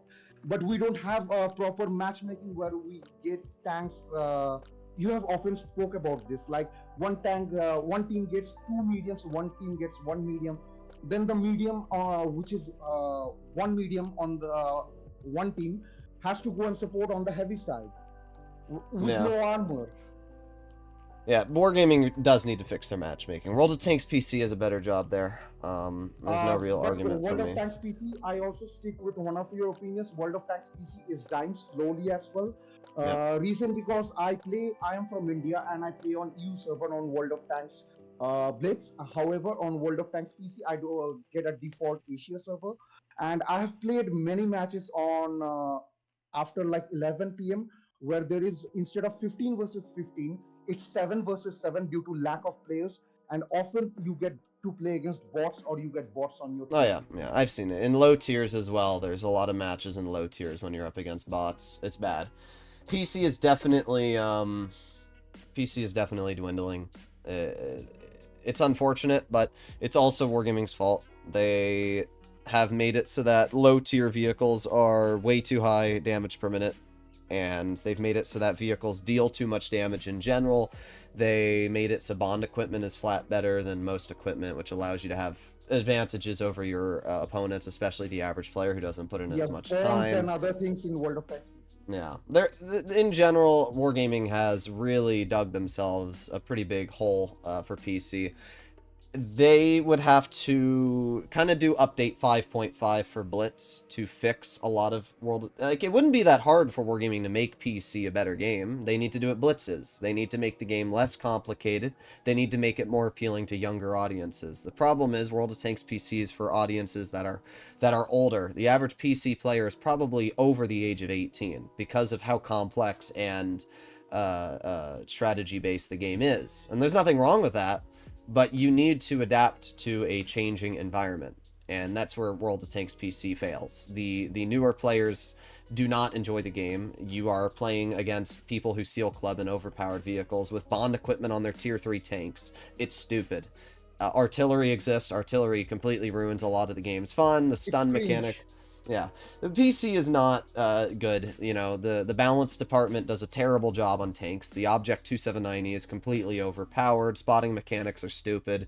The BZ176 is just so overpowered to a different world. It makes the Smasher look balanced in Blitz. So I can tell you that any new player on PC will quit within the first month. They will play other games, and that's why. Blitz is better in the aspect of the fact that it's much easier to grind, you have game modes, it's more fun for a younger audience. The problem with Blitz is that Wargaming needs to put more effort into making the game more free to play. They need to make premium account better. They need to focus on less cash grab events. They need to focus on releasing more lines. They need to focus on making the server tick rate better. There's a lot of problems with Blitz. They have the money. I mean, Wargaming made $7.5 billion last year, and they're telling us they can't afford to make the server tick rates a little bit better. Like, that's a joke. There's a lot of problems. Blitz comp scene is absolutely dying because they don't appreciate skilled players anymore, so there's a lot of problems. So we always see in EU, it's often like a steamroll. Nowadays, like inning. And Droodles, I would also like to ask you, because my previous couple videos were like on World of Tanks PC, Commander AF, she made a Christmas announcement. It was a very big video where she said that if people often complaining about they not being able to play because their PC is not strong enough, their mobile devices are old. So there is this boosted subscription that will that you will have to need to purchase along with World of War Plus, and then you can play it from any devices. So with it's probably cloud sharing. Yeah. So with Meadsy making a video like months ago, like 6 months or around that time, he stated a lot of things like the original people who made the game engine for the World of Tanks Blitz have left. And so when there is a bug, let's say they just, I know, he's been saying that for years. They patch over the bug instead of fixing it. To be honest, I'm not sure how true that is, to be honest, because that's been said for a very, very long time. There really, if you think about it, there really aren't too many bugs with Blitz. Like, ghost shells are basically non-existent. They don't happen. Ghost shells normally happen if the server hasn't caught up to you, and it's just the shell doesn't go where you were aiming because the server wasn't aligned with where you were aiming. So, in general, I don't really think there's too many bugs with Blitz. I think the major problem that Wargaming is going to have to work with on the Unreal Engine is device compatibility. I think obviously they're going to have to make it run well on low-end devices, although I don't think that should be too big of a problem. And Yeah, they that's why they also, introduced the booster art thing. yeah, they might do that, although I doubt that, you know, a lot of players that are playing on lower-end devices aren't going to be able to afford something like that, so I doubt that that'll be a thing. But we'll have to see what Wargaming does, you know? And at the end of the day, it's really still going to depend on the device. If you're playing on a Raspberry Pi, it's not going to make a difference if they give you cloud sharing or not. So we'll have to see. But if they introduce Unreal Engine, World of Tanks PC, I believe, has Unreal Engine 4 right now. So if they even bring Unreal Engine for Blitz, which it's pretty much... Actually, World of right Tanks now. PC, I think, has their own engine. They designed it themselves. I am not sure about that. So I won't say. I just read on Google that World of Tanks PC uses Unreal Engine 4. But if you say, you must be correct. You Yeah, have been playing World of Tanks PC. Asen told me that Wargaming developed their own engine for PC. So I would assume it'll be different for Blitz from what we have on PC. So if they introduce a different game engine, then do you think they will be introducing something similar to Booster Dot for what they introduced in World of Tanks PC for Blitz as well?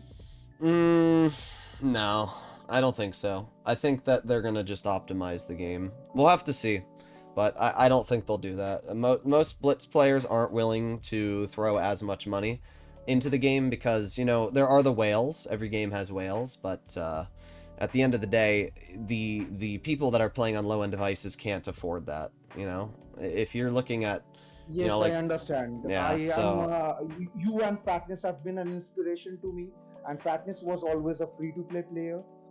So I am also a free-to-play player as well. I do buy only the premium pass, but Yep. that is not with my own money. That is what the money from my what I get from my subscribers. Okay, yeah, that's understandable. So yeah, I'm not spending too much money. There were offers for Mustang. I did not buy because it was a lot of money. 5,200 Indian rupees. Yeah. Why would I give you for a Mustang? Yep. Yeah, so that's understandable. Did you have any other questions? No, Droodles. I just want to ask, since I started playing before in around 2021. First was NA server and with horrible ping. So you were on my team a couple of times. You were in medium tanks. You learning your and Fatness's video really helped me grow.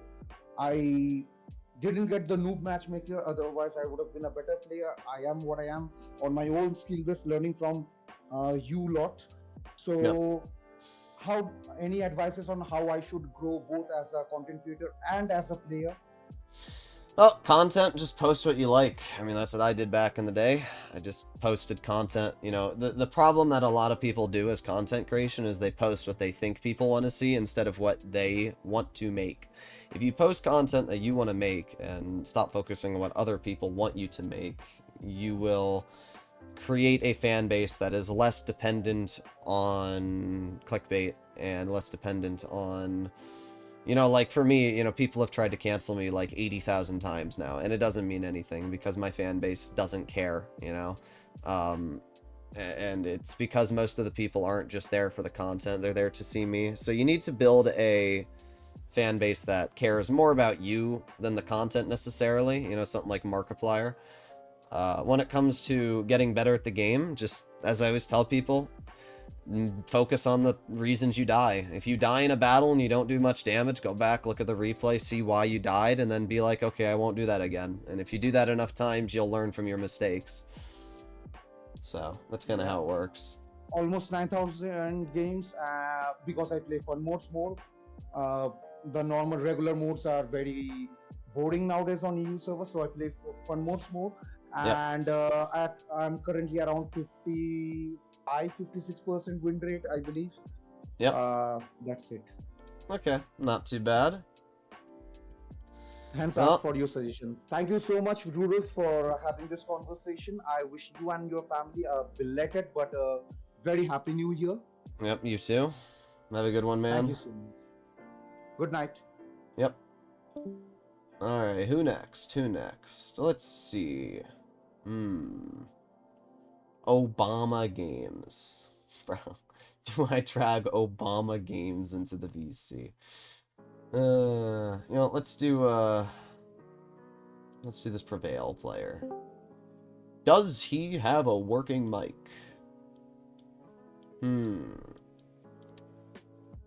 Yes or no? I'm gonna take that as a no. Alright, you go back to the gulag. Who next? Let's do Obama games, bruh. Alright. Obama gaming. Oh my gosh, hello, I am Obama. Yep, you are Obama. It's crazy that I'm seeing you, I ain't gonna lie. So you had mentioned a while ago, a while ago, about the KV2. Uh-huh. And how you said that it sucks, basically. About its dispersion and whatever. And Well, the dispersion does suck. Yeah, it does sometimes. I think I have 250 battles right now out of on my main account in the KV2, and I don't know how everybody is missing all their shots. Like, well, personally, I don't think the KV2 sucks. I mean, just yesterday with VC and Flossie, I told him I think the tank's kind of OP against lower tiers. So it might just have been a little bit misconstrued. I think the KV2 is alright. I mean, it's obviously a highly RNG dependent vehicle. If your RNG decides that you're not going to hit your shots for that game, you're going to do 2 damage and die. And occasionally you'll get a shot full speed on the move where you slap like the lower plate of an SU-152 and one-shot it. So I just switched to Cali shells recently. Yeah, well, you should always be running Cali because you get more high explosive pen, which is a huge advantage. I've been realizing that recently because whenever I started playing it, I went against another KV2, and you could pin the just right below the gun mantlet. Yeah. So the KV2, it's all right. I mean, at the end of the day, I don't really play tier 6 too much. It's a tank that I find fun. I mean, I've got a 88% win rate in it on my press account so far, so. But it's a tier 6 at the end of the day. So tier 6s are always going to be pretty easy to do well in. So I don't know. Like, I feel like I'm pretty sure you said something about the T95 just right after that too. What do you mean T95? How low it is. Oh, yeah. I like the T95 actually. It's one of my favorite tier 9s. So, thing's kind of a beast. Do you think that the damage that you get out of the T95 is worth the speed? You mean the 640? Yeah. Yeah, I mean, because the T95 actually has good armor, you know? It's one of those few tanks that actually has the armor to do its job. And it's quite quick on traverse speed. People don't realize, but the T95 turns at, you know, almost 40 degrees a second. With super speed boost, you can get that up to 45. Like, it is very hard to traverse it. It has 3,000 DPM. It actually has more damage per minute and accuracy than the T110E3. So, yeah, it's actually a rather fun vehicle. I'm going up that line right now since I only have like 2,600 some battles, so. Okay, yeah, that's understandable. Obviously, when you get more games, especially because for your first 5,500, you're in noob matchmaking. That's probably also why the KV2 may be seeming a little easier. Once you get out of noob MM, it'll definitely take a little bit of a downhill spiral. It's alright. I like the KV2. But personally, I'd rather just go up to tier 7 and play an SU-152 or, you know, something like that. It's a little bit more reliable, a little bit more fun personally.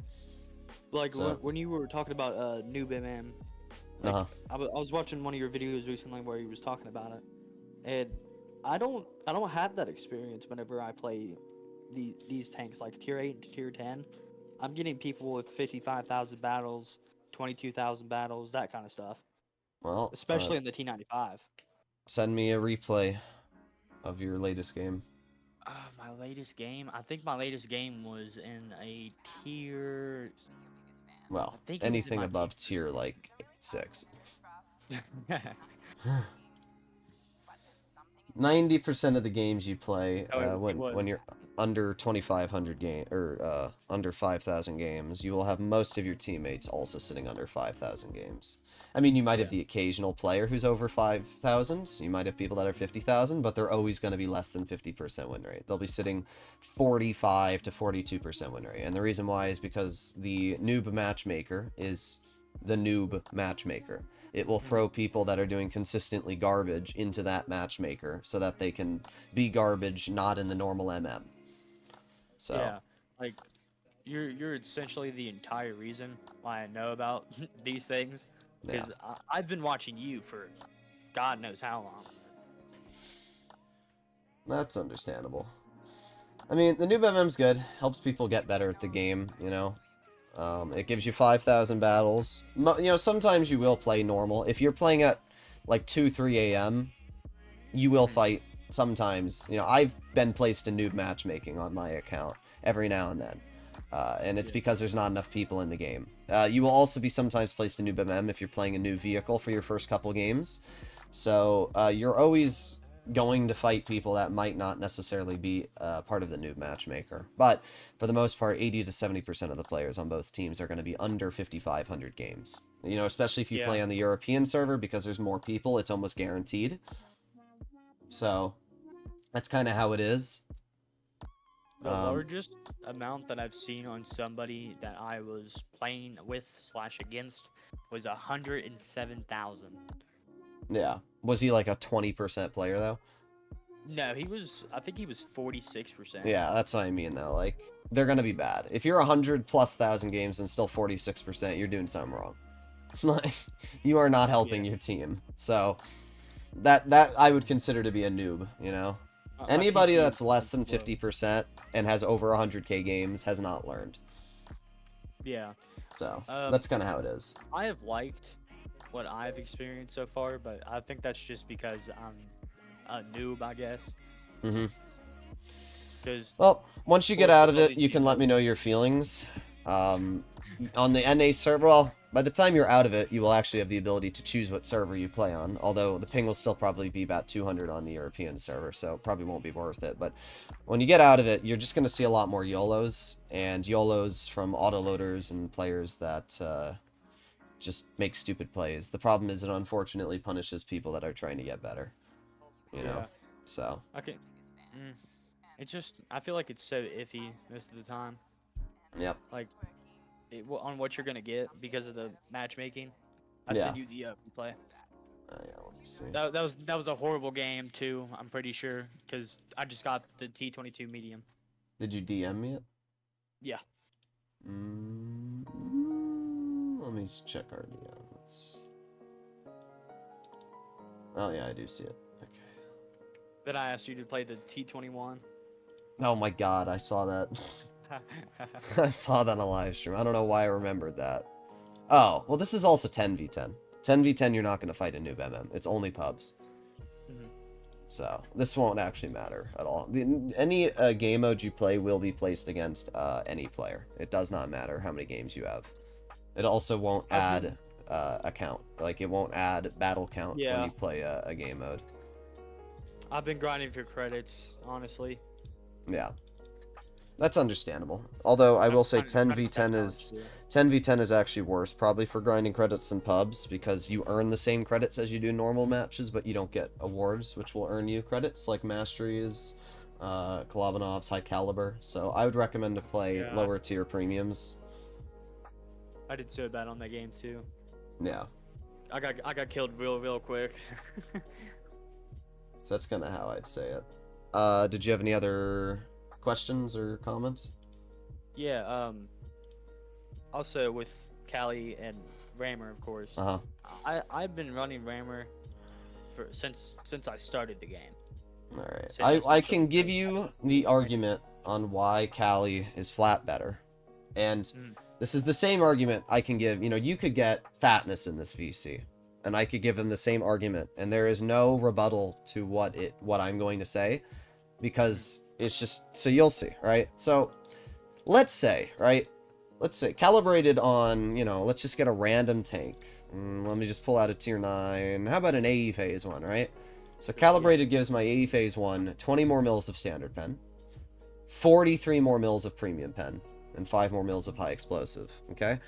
So let's say that with calibrated shells, I have the ability to pen 10 to 15% more shots than I would have if I was running rammer, right? Do you think that's a fair assessment?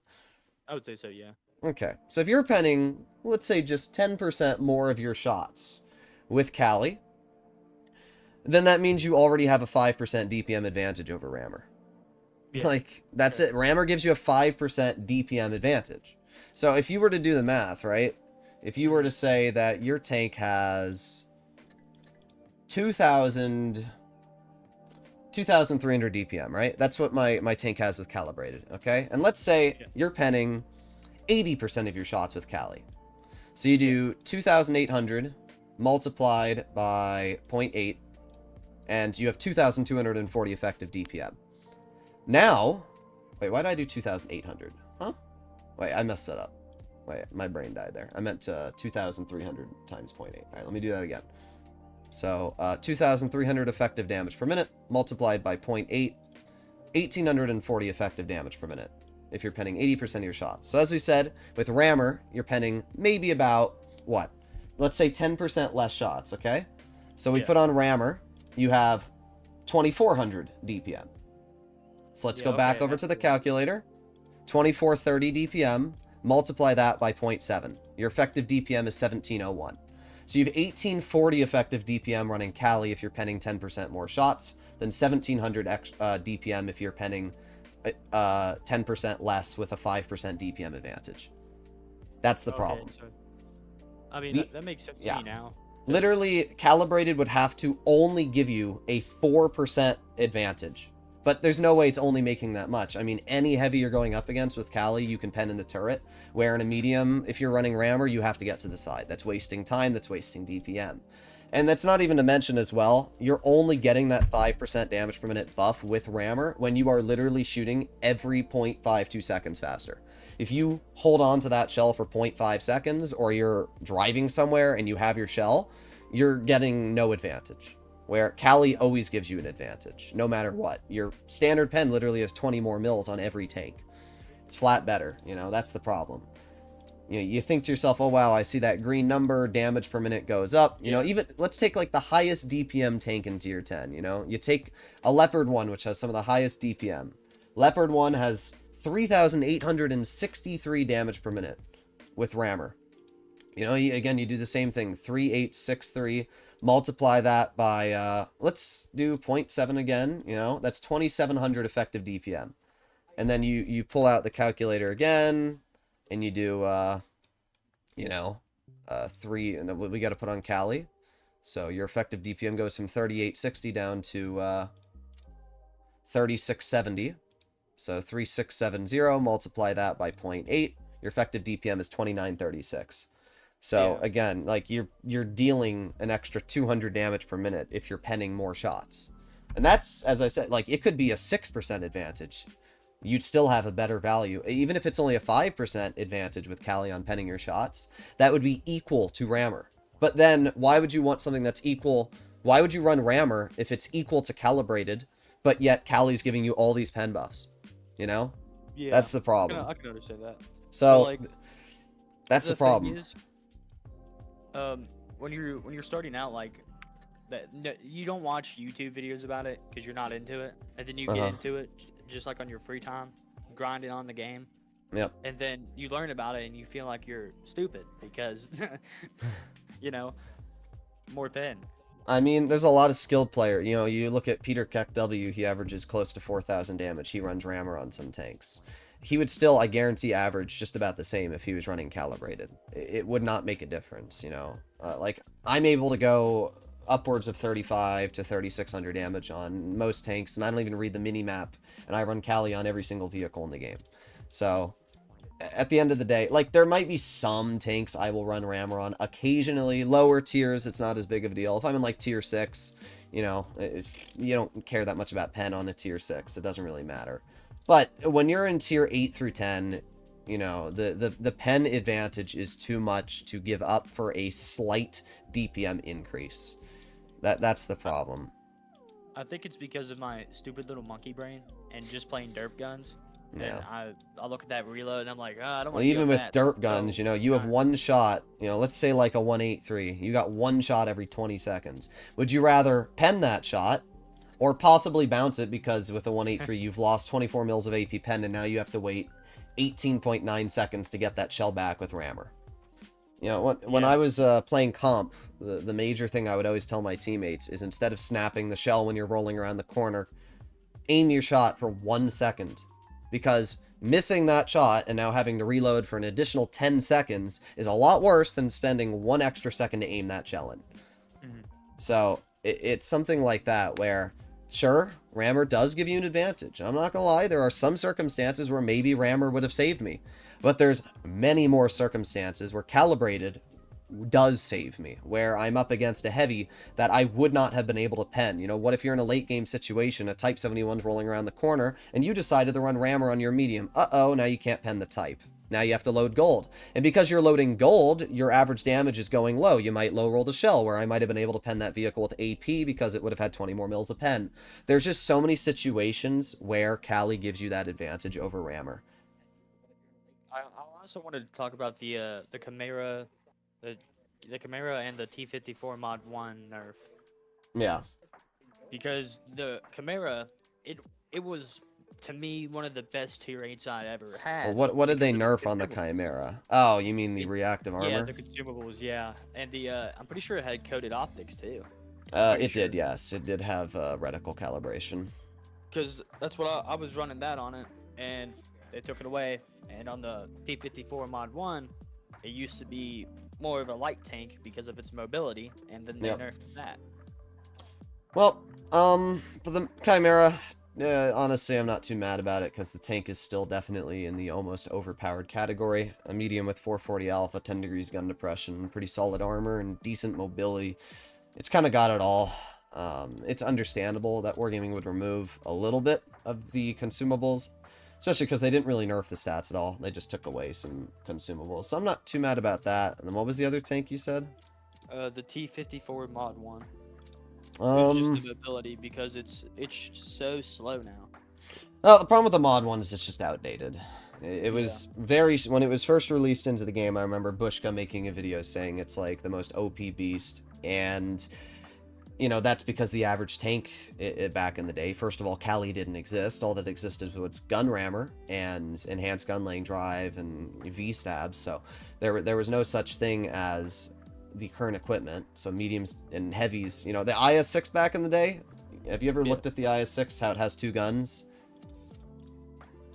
Well, the OG gun on the IS-6, the only gun you could run was the base gun, which had 189 mils of AP and 228 gold. Like, that was normal pen for heavies back in the day. Now heavies have 280, 290 mils of pen because Cali, because of the fact that the game keeps... It's like inflation. They just keep making tanks better and better and better to make the new vehicles more appealing. They want people to grind down the lines, so they release better and better tanks, and then they have to buff the older tanks, which then creates just this never-ending height of capability. It's why right now Tier 10 feels so bad, because Wargaming keeps raising the DPM bar, they keep raising armor and pen and everything, and they don't nerf. They just keep buffing and buffing and buffing. So... And for the Chimera, I haven't been able to actually play it like good anymore because of the nerf, I guess. I don't know. Chimera for me, I'd still say is like top 3, top 4 mediums in tier 8. So I definitely say just focus on maybe playing it a little better. Mod 1 is actually understandable. I wouldn't really recommend for people to drive the Mod 1, especially when vehicles like the Object 590 exist, which is literally flat better in every single way. But yeah, Chimera, I still think the Chimera is actually really good. So that one I'd say is probably user error more than I would say tank. too. Okay. Yeah. But the T54 Mod 1 though, it's I just wouldn't play it. The nerf, yeah. Like, I mean, unless you want to have like a little bit of fun, but it's just power crept. There is no fun in it. Like, I physically, every time I've played it so far after the nerf, it feels impossible to play. Because its armor's not the greatest, its DPM's not the greatest, nothing about it's the greatest anymore. No, it's just mid. There's nothing. I would put it as average, so that's as exciting as it gets. But right now you can get like an Astron for free, and the Astron's pretty fun. So I also feel the same way about the Defender Mark 1. Nah, Defender I consider to be possibly the best tier 8 medium. Yeah, I think that might be user error. Yeah, Defender, you have to use it hull down. You do not want to show the hull. It has no hull armor. But if you show the turret, you use it with gun depression, you're not going to be penned. I would definitely recommend to just watch one of my reviews on it. The Defender Mark 1's actually what I use to get like top 5 in ratings because it was that good, yeah. This was a while ago, about 2 years ago, but it's still very, very good. The magazine reload time is a little long, but I can understand it. Yeah, it's long. Because it's 4 rounds. DPM is still pretty good, and it's got crazy levels of pen for a medium, and its accuracy is quite impressive. So it's understandable. You know, if you like single shot, then you can go for the Mark 5-1, but I do think the Defender is one of the strongest mediums in tier 8. I also did just get the Titan H ND. Titan is mid. It's very mid. Yeah, it just looks like a rebadged, reskinned Tiger. Its gun's nice. It's got good pen. Accuracy's mediocre, but unfortunately the armor doesn't really hold up very well. So, oh well. All right. The Skoda T45 though, because I've had very mixed games. Mid. The Skoda T40, is that the tech tree? I think that's the premium, right? Yeah, it's the premium. Yeah. It has good DPM, very good DPM for a tier 7 heavy. You know, I don't have mine equipped on my press account, but it should be like 25-ish hundred DPM, 24, yeah, 24-ish. It's not bad DPM. It's just the armor's not very good. At the end of the day, the Tiger 1 is just a better tank. The Tiger is more mobile, it has more DPM. Its pen is a little worse than the Tiger. This thing does actually have 275 mils of heat pen, which is really nice, but it's mid, you know. It was a free tank that Wargaming gave away for... I don't remember how you got it, but it was free. It was pretty easy to get. So. It was free? Yeah, it was free a year and a half ago. Yeah. Oh my god, dude. Yeah, so it's a fairly average tier 8. Or 7, I think I spent like $20 to try That's to get unfortunate. Yeah, I would definitely recommend just look at I'm gonna make a tier 8 tier list soon. But even some of my older tier 7 tier lists are still pretty decent. Definitely recommend to look at those if you want to see what is a good and not great tank. Because obviously vehicles I put in mid a year or 2 ago are not going to be any higher now. So that's what I'll say. Yeah, of course, yeah. All right, well, I'm going to drag you. Thank you so much. Yep, all good? Honestly, it's been an actual pleasure. It was a pleasure, Mr. President. Oh, thank you. Alright, I'll drag you back. Oh god, guys, I'm gonna drag a Lemmy in here. Oh god. Oh god, here we go. Alright, Lemmy. I'm waiting for something goofy. 42-2 is like better than the E50M change my mind. The 42-2? Yeah, 4202 better. Than what? Than the E50M change my mind. I don't need to, that's a bad opinion. No, it's not. Okay, tell me why it's better. Because it has better pen on the upper front plate. Bro, are you playing COD? Am I listening to the COD in the background here? What are we doing here? What are we doing here? I was literally talking to Sean, bro, and you just pulled me in. Yeah, well, you joined the VC, that's not my problem. Anyway, Okay, so it has better pen? That's interesting, because last time I checked, it doesn't have gold! Overmatches the upper front plate of the E50M any day. Yeah, in a face hug, not on flat ground. On flat ground? What do you mean? On flat? Oh, you want to go? You want to go? Let me go to Blitzkit right now. Let me go to Blitzkit right now. I better see this entire E50M upper plate being a flat pen against 4202, bro. Well, let's go see. Here we go, E50M guys. Here we go. Oh boy. Oh, let's go get it out. Oh, here we go. Where is it? Oh, British, medium. Wow, look at that. Look at that. Wow, guys. Wow. Oh wait, let me put on enhanced armor. You know, got it. Oh, look, it changed. Bro, even with enhanced, I'm penning You're your. You're penning that. You have 302 mils of pen with Cali. Yes. That's interesting, Yes, bro. sir. That's Yes, sir. crazy. I run only Cali. So where exactly are we penning the upper plate? Just anywhere in the upper front plate. Anywhere. Driver's port. Where? What driver's port? Easy. Easy. You can't even overmatch the engine deck, bruh. What do you mean you can't? I'm literally sharing my screen. I must be playing against some shit ass players then. No, you must be bad. What do you mean? Because every time I play against an E50 player, bro, I overmatch the fuck out of them. You want to test that right now? I'm too busy playing COD. Oh, you're too busy. Oh, that sounds like a skill issue. You should watch my Twitch. I'm playing against bots. No. You're bad. Okay, so your argument is essentially that apparently you're hacking. That's your argument? Apparently, I guess. I don't know. I'm mobile, so how can I hack? Okay, do you have any other argument? IS7. Let's see. I feel like 60 TP is. I feel like 60 TP is better in every way than what? BZ, bro. Than the BZ? Yes. Running 70. Running the 130. Running the 130. Why would you run the 130 on the BZ? DPM and pen. Okay, but why are you grinding the tank if you're running the 130? Just grind a frickin' VZ55 or an IS7 or buy an AMX-M4. I already have all of those. What do you mean? Okay, then why are you driving it with the 130? That's like saying, whoa guys, I bought a Caliban to then use AP only. Don't even bring up the Caliban. Oh, why? I'm sorry. Would you like a lower alpha gun on the Caliban? Yes. Actually, no, not really, because Caliban is funny. Okay, then why are we running the smaller gun on the BZ? The whole point of the tank is derp gun. Yeah, what do you mean? What do you mean, what do I mean? The derp is not worth it, bro. The derp is worth it, you're just bad. It's ass! No, the dispersion is terrible. The dispersion. It has literally flat better aiming time than the 60 TP, and if you run it with refined gun, it's like 0.34. What do you mean? Okay, actually, you got me there with the fucking 60 TP. I fucking hate that tank. God forbid I fucking Alright, let's see my terrible BZ stats, bro. 3,400 average damage. Awful, bro. Awful. You know, with the derp gun. Yeah, Tragic. Play one game. I want to watch you play one. No, you don't get to see me play one game. I got like 80 videos on this tank already, bro. No, you don't. You only got like 10. Yeah, I only got like 10. I literally have a video where I like 1v4 7k carried with the derp gun.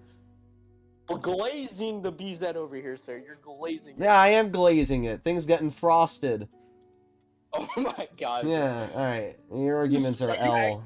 No, please tell me you're not streaming right now, bro. I am streaming. What do you think? Oh my god. Oh my god. Nah, get out of here. Your arguments are bad. Nah, goodbye. Guys, sometimes, just sometimes. Who should we put in next?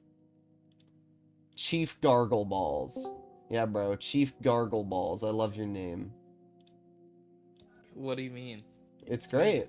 Yeah, I know. All right, what's your argument? Honestly, I feel like the Ficker site's underrated now. I agree. That's not much of a debate. I mean, I know. Okay. Is that all you got? Yeah. Yeah, to be honest, dragging I you couldn't think back. of much. Okay. Alright, guys. We're going to do 2 more people today. 2 more people. Alright? Let's see. Let's do the Joker. Alright, we got the Joker. You're muted now. Why do you mute after I drag you in the VC? My fault, I'm sorry. There you go. I hit the wrong button. You have an argument?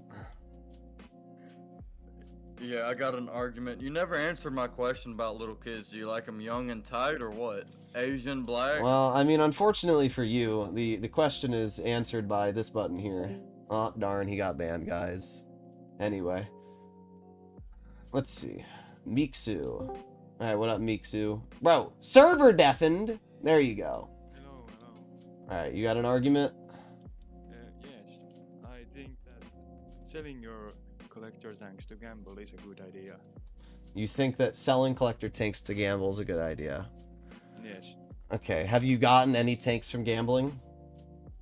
Yeah, I got the lion from the Blitz fair. Okay, how many collectors did you sell to get the lion? 3 tier 8s. And it's 100% worth it. What tier 8s? Oh fuck, I don't remember. Bro! Yeah, I don't remember, but... Okay. I just don't like it, I think. So now hear me out, I know this sounds crazy, but how about instead of selling those 3 tier 8s, we just buy like a $15 gold bundle during the Christmas boxes events, and then just get the tank and not have to sell 3 tier 8s. Yeah, but I'm broke. Okay, so if we're broke, then why are we gambling? Gambling. Okay. So you traded 3 tanks for 1. Yeah. Okay, so if you do that for every tank in your account, you'll go from like X amount of premiums to like 3. No, but I only sell those that I do not like to play. So like, what if you didn't get the lion? And I tough luck. Yeah, exactly. The word gamble itself is the definition of why you shouldn't sell your tanks. You are selling a tangible item for a possible item.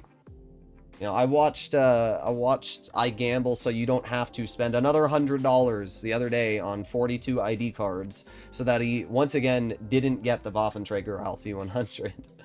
Like, I have seen people that have spent thousands of dollars to not get a tank. That is mediocre at best and will be sold in the future for a flat gold value.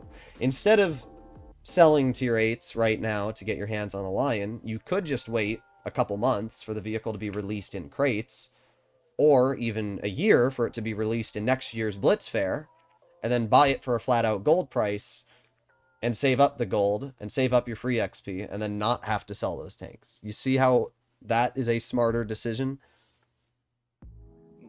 Some might think that, some don't think that, but... I think most might think that.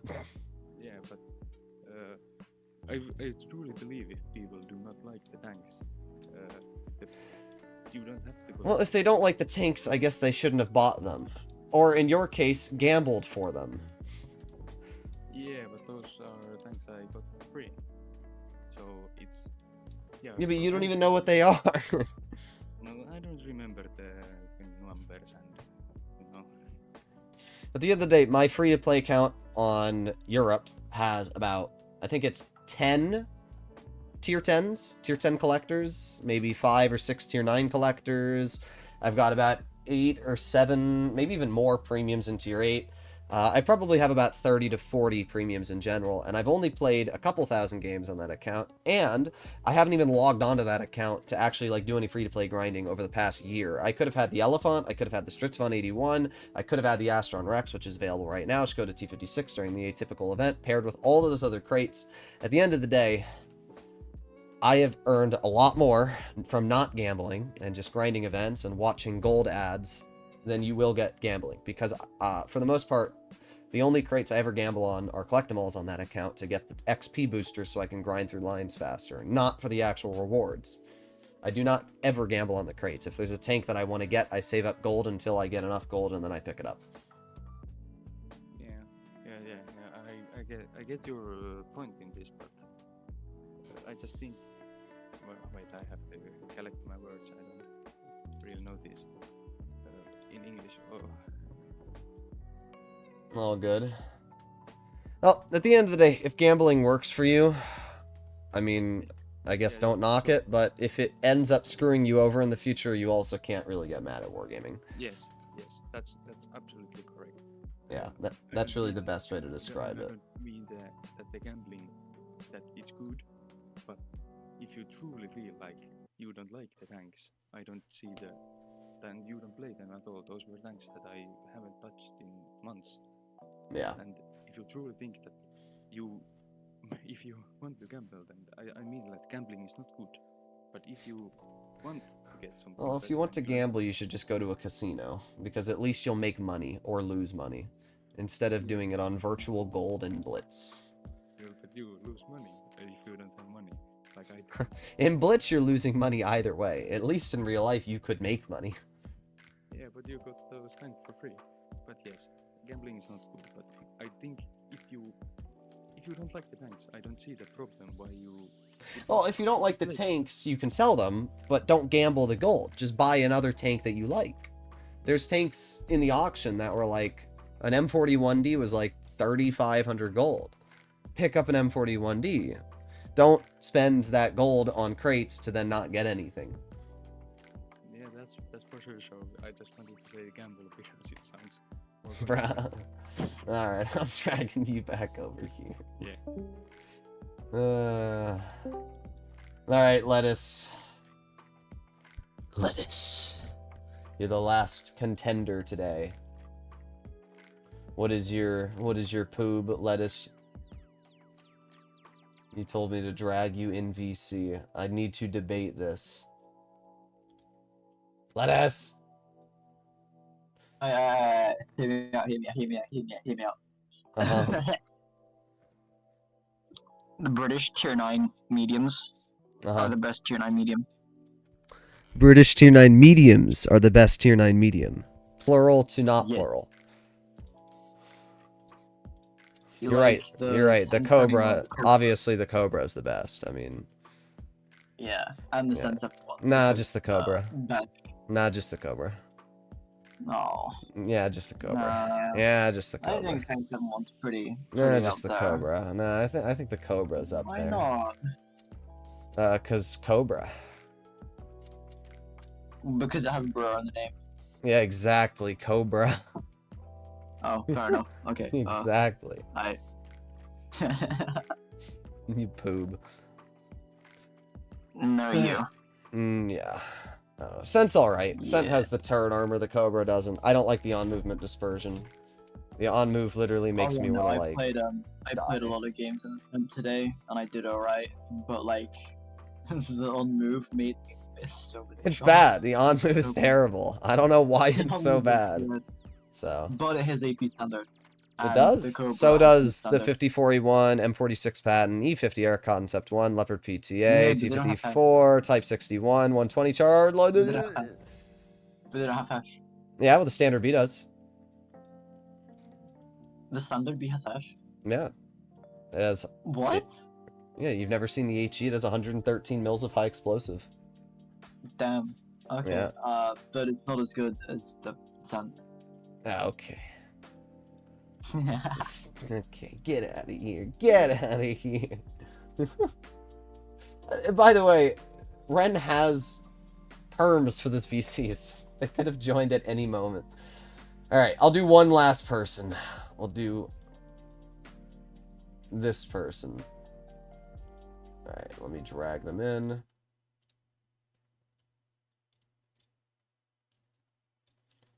What up?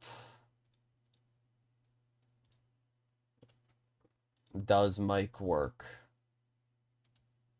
Oh. Can you hear me? I'm gonna take that as a no. Oh. Do you want... Yeah, I'm here.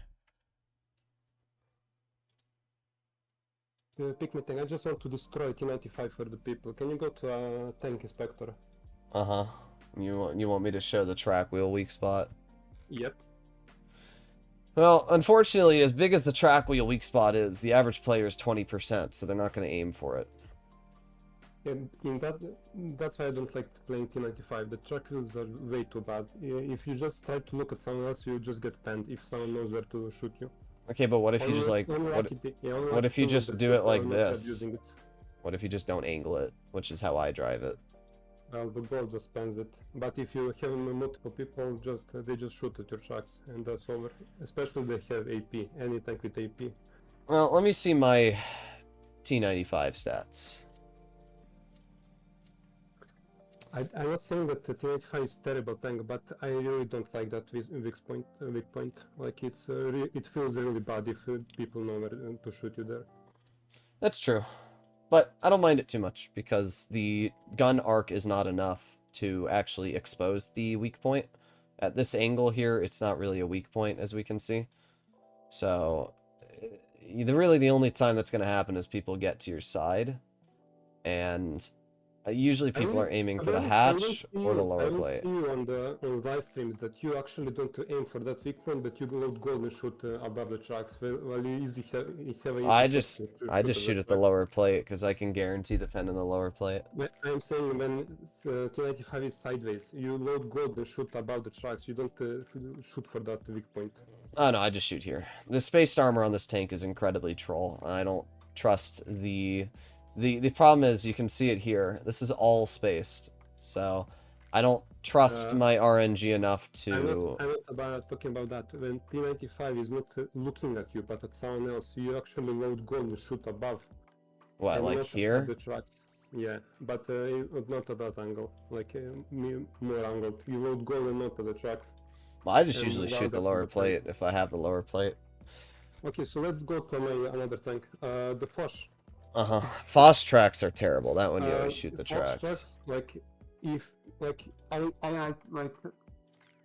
hate those tracks, but it's not even that was not really that much a problem. The mobility nerf is like for me too much. Like the nerf to the mobility was like too much, and without tracks like it's terrible. Well, you just drive it like this. It's not just a noob bully.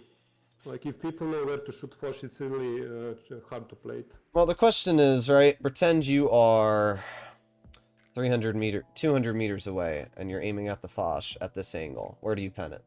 The hatch, maybe, unless it hits here. This doesn't count as armor. That's space.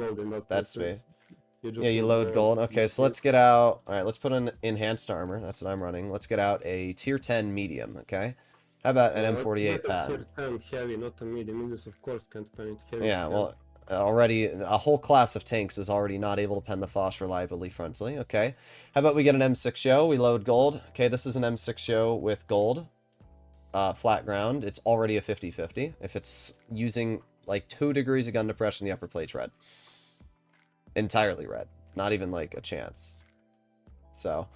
And if you angle it slightly too, it's pretty dang hard to pen. And if you're loading gold, you're not going to pen the tracks because it's spaced. So the armor on the Foch, I would definitely say, is quite impressive. Yeah, it is impressive in a good position. But the moment you are out of the position, it's really bad, especially if people know where to shoot you. Well, I mean, in a good position, it is useful. But I mean, every non-turreted tank destroyer is like that. I mean, an E3, for example, it's great. You know, the E3... Oh, I didn't mean to do that. Tankopedia. You know, the E3 is fantastic. E3 is fantastic in hold down, but... yeah, exactly. Your tracks, it's terrible. Yeah, exactly. Like, the E3 at this angle can be penned to the track, right there. Not like even that, even more. Like, you can go even more. Like, yeah, it's bad. It's really bad. It's really bad. So... Most tank destroyers have a track wheel weak spot. The only one that really doesn't is something like the Badger. The Badger actually has pretty good track armor, but that's because it's British, and British tanks usually have very, very solid armor. Yeah, Badger is easy to pen with gold now. Yeah, but like, most of them you're going to cut right through the track. YAG, XM, you know, they're all going to be that problem. Just shoot at the commanders, the gun mantlet. So I can't really say. Yeah, but mostly about the Foch. I don't like the mobility nerf. I think like they did not need to do that because the armor that it currently has, it's just the old armor that it always had. They just went at one point and nerfed it to 180, and they just gave it back the armor. Like nothing else changed, and they nerfed the mobility like a lot. Like I really don't like the change about the mobility. I don't think that like tank is no longer that fun. Yes, well, like, I agree that I think the Foch. Really punish you. I agree that the Foch is a little less fun due to the mobility, but it is definitely, at least in my opinion, in the strongest state it's ever been in right now, because of the armor and the tungsten. Which one? I think the first at the point when it had a first outloader, it was way better because. Oh yeah, but that was completely overpowered. They nerfed that in like a month. Yeah. But we're pretty close to that. With tungsten, you have over 630 alpha, so you're basically the same damage output as the OG Foch. The difference is just you have flat better armor, and you have gear oil now, so you can actually reverse it. That is a huge advantage. You know, the reverse speed is only it's 15, but with 1 gear oil now you can make that 19, so you can actually get it out of situations you're in. And even if the mobility is not great, I just run speed boost, and then that makes it close to what it was before the nerf. By the way, can you say the thing about Fosh? You can never go above the hill with Fosh and try to push at someone. They like, you just aim at if Fosh is trying to go above the hill and go above the hill and look at you, you just shoot the trucks and track it. Yeah, like Fosh is it's a good tank for flat ground. You know, it doesn't have much gun depression. It's only got 5 degrees, which makes it very poor and on. Really terrible gun arc. Yeah, very bad gun arc. Ideally, you're going to play it aggressive front line and on flat ground. Sometimes you can use a little bit of gun depression to hide your lower plate, but it's kind of played like the Chinese tier 8 tank destroyer. You know, it plays exactly like the 120. You play it front line, you play it aggressive, you shoot people, you back up. I do pretty well in the Fosh currently. I'm not sure exactly what my stats are in it, because most of these games... terrible, but like changes quite hurt it. Yeah, I've got a lot of games in it on this account. Most of these games were before the changes, but I do alright in it. In general, for me, the tank is flexible enough to still deal with most situations. Like, if you told me, would I rather be in a Fosh or a Badger, a 183, 4005? You know, most of the tier 10s, I'd still rather be in a Fosh, the tank destroyers. I'd rather in 405. Like, 405 is my best performing tier 10. Interesting. Over 100 games. And, like, I think the tank with the 405 is disgusting if you know how to play it. 4005 is very dangerous. The only problem with it is that you just can't, you can't carry. It's literally disgusting how overpowered it can feel if you catch someone off guard. The only problem I have with the 4005 is there's just, you know, 50B with reactive. Just kind of defeats the purpose. And then you also have the... The funny thing about 50B is if they're running reactive, they need to just angle a little bit. And if and then you can shoot this spot here. Just shoot there. Yeah, you just shoot that's why I sit like this, and then they can't high explosive pen you. If it's that ED, they can still pen you on that angle. Not really, unless they have a 150. They're not going to pen it with... Yeah, 150. 150 pens it. But most people don't do that, to be honest. Yeah, because they don't know. Let's see, 50B. At this angle, those cutouts are... 93, yeah. So well, this is only 50B. You need a 150 millimeter. Do like E3. Yeah, you can go calibrated. It's a 50-50. I wouldn't. Yeah, but like normally will be like dead center, and one side will be easier to pen. But yeah, like if they go reactive, just shoot them. If you're TD, just shoot them in that part. Like, yeah, if somebody rolls around a corner, I'm usually shooting that. But yeah, it's pretty nasty. But even if you do get shot, you still win the trade anyway. You got a 1500 damage clip, and then there's the Caro as well. 4005 is good. The problem with the 4005 is just that you... Yeah, the problem with the 4005 is you just don't have the late game potential. You are reliant on your mediums. If your medium flank falls apart, you know, dead rail, for example. If you lose medium side on dead rail, you're cooked. Well, everyone's cooked if you... Yeah, exactly. So... that's the problem with my fun. It's the same thing with the Waffenträger. You know, this tank's just a flat worse 4005. You just can't make enough of an impact to... It is, like, the clip is strong, but that's the only thing about the tank. Yeah, so... it's a strong vehicle. You know, both of them are very strong. I put the 4005 in strong in my tier list, which is the highest out of all the glass cannon tanks, but the problem is at the end of the day, it's glass cannon. You're reliant on your mediums. The maps aren't large enough. Is that most people playing it are complete noobs. Like, oh yeah. Like 4 or 5, like I'd say, like it's so rare to find a good 4 or 5. Most people playing it are bad. Yep, I agree. So rather unfortunate. Well, oh well. Anything more to debate, so you can stream or whatever. All good. Thank you for. Take care, Droodles. Yep, no problem. Well, there you have it, ladies and gentlemen. That is going to be the end of today's live stream. there's really not much else to debate. I was expecting more people to disagree with my opinions on my tier list. We only had a couple people that really disagreed, and it wasn't, you know, a big disagreement, you know. I was expecting there to be more things like, you know, people to say like, oh, how can you, you know, the other day, there was a couple people in the Discord general saying like, oh, the E4 is not that good, it's mid, and I was like, what are you smoking? The E4 is one of the best tier 10s in the game. Are you, like, insane?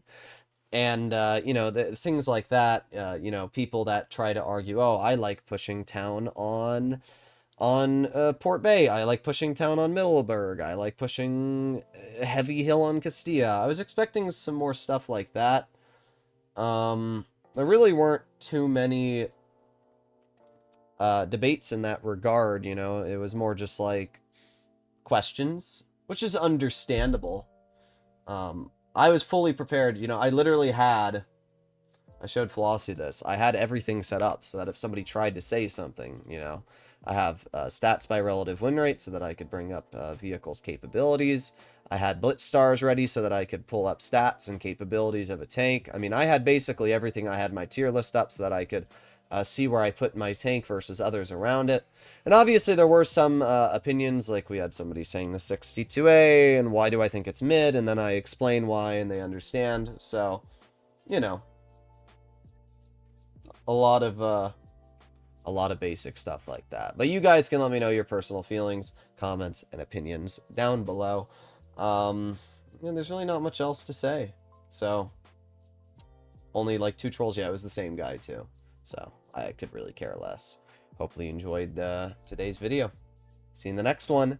Bye-bye.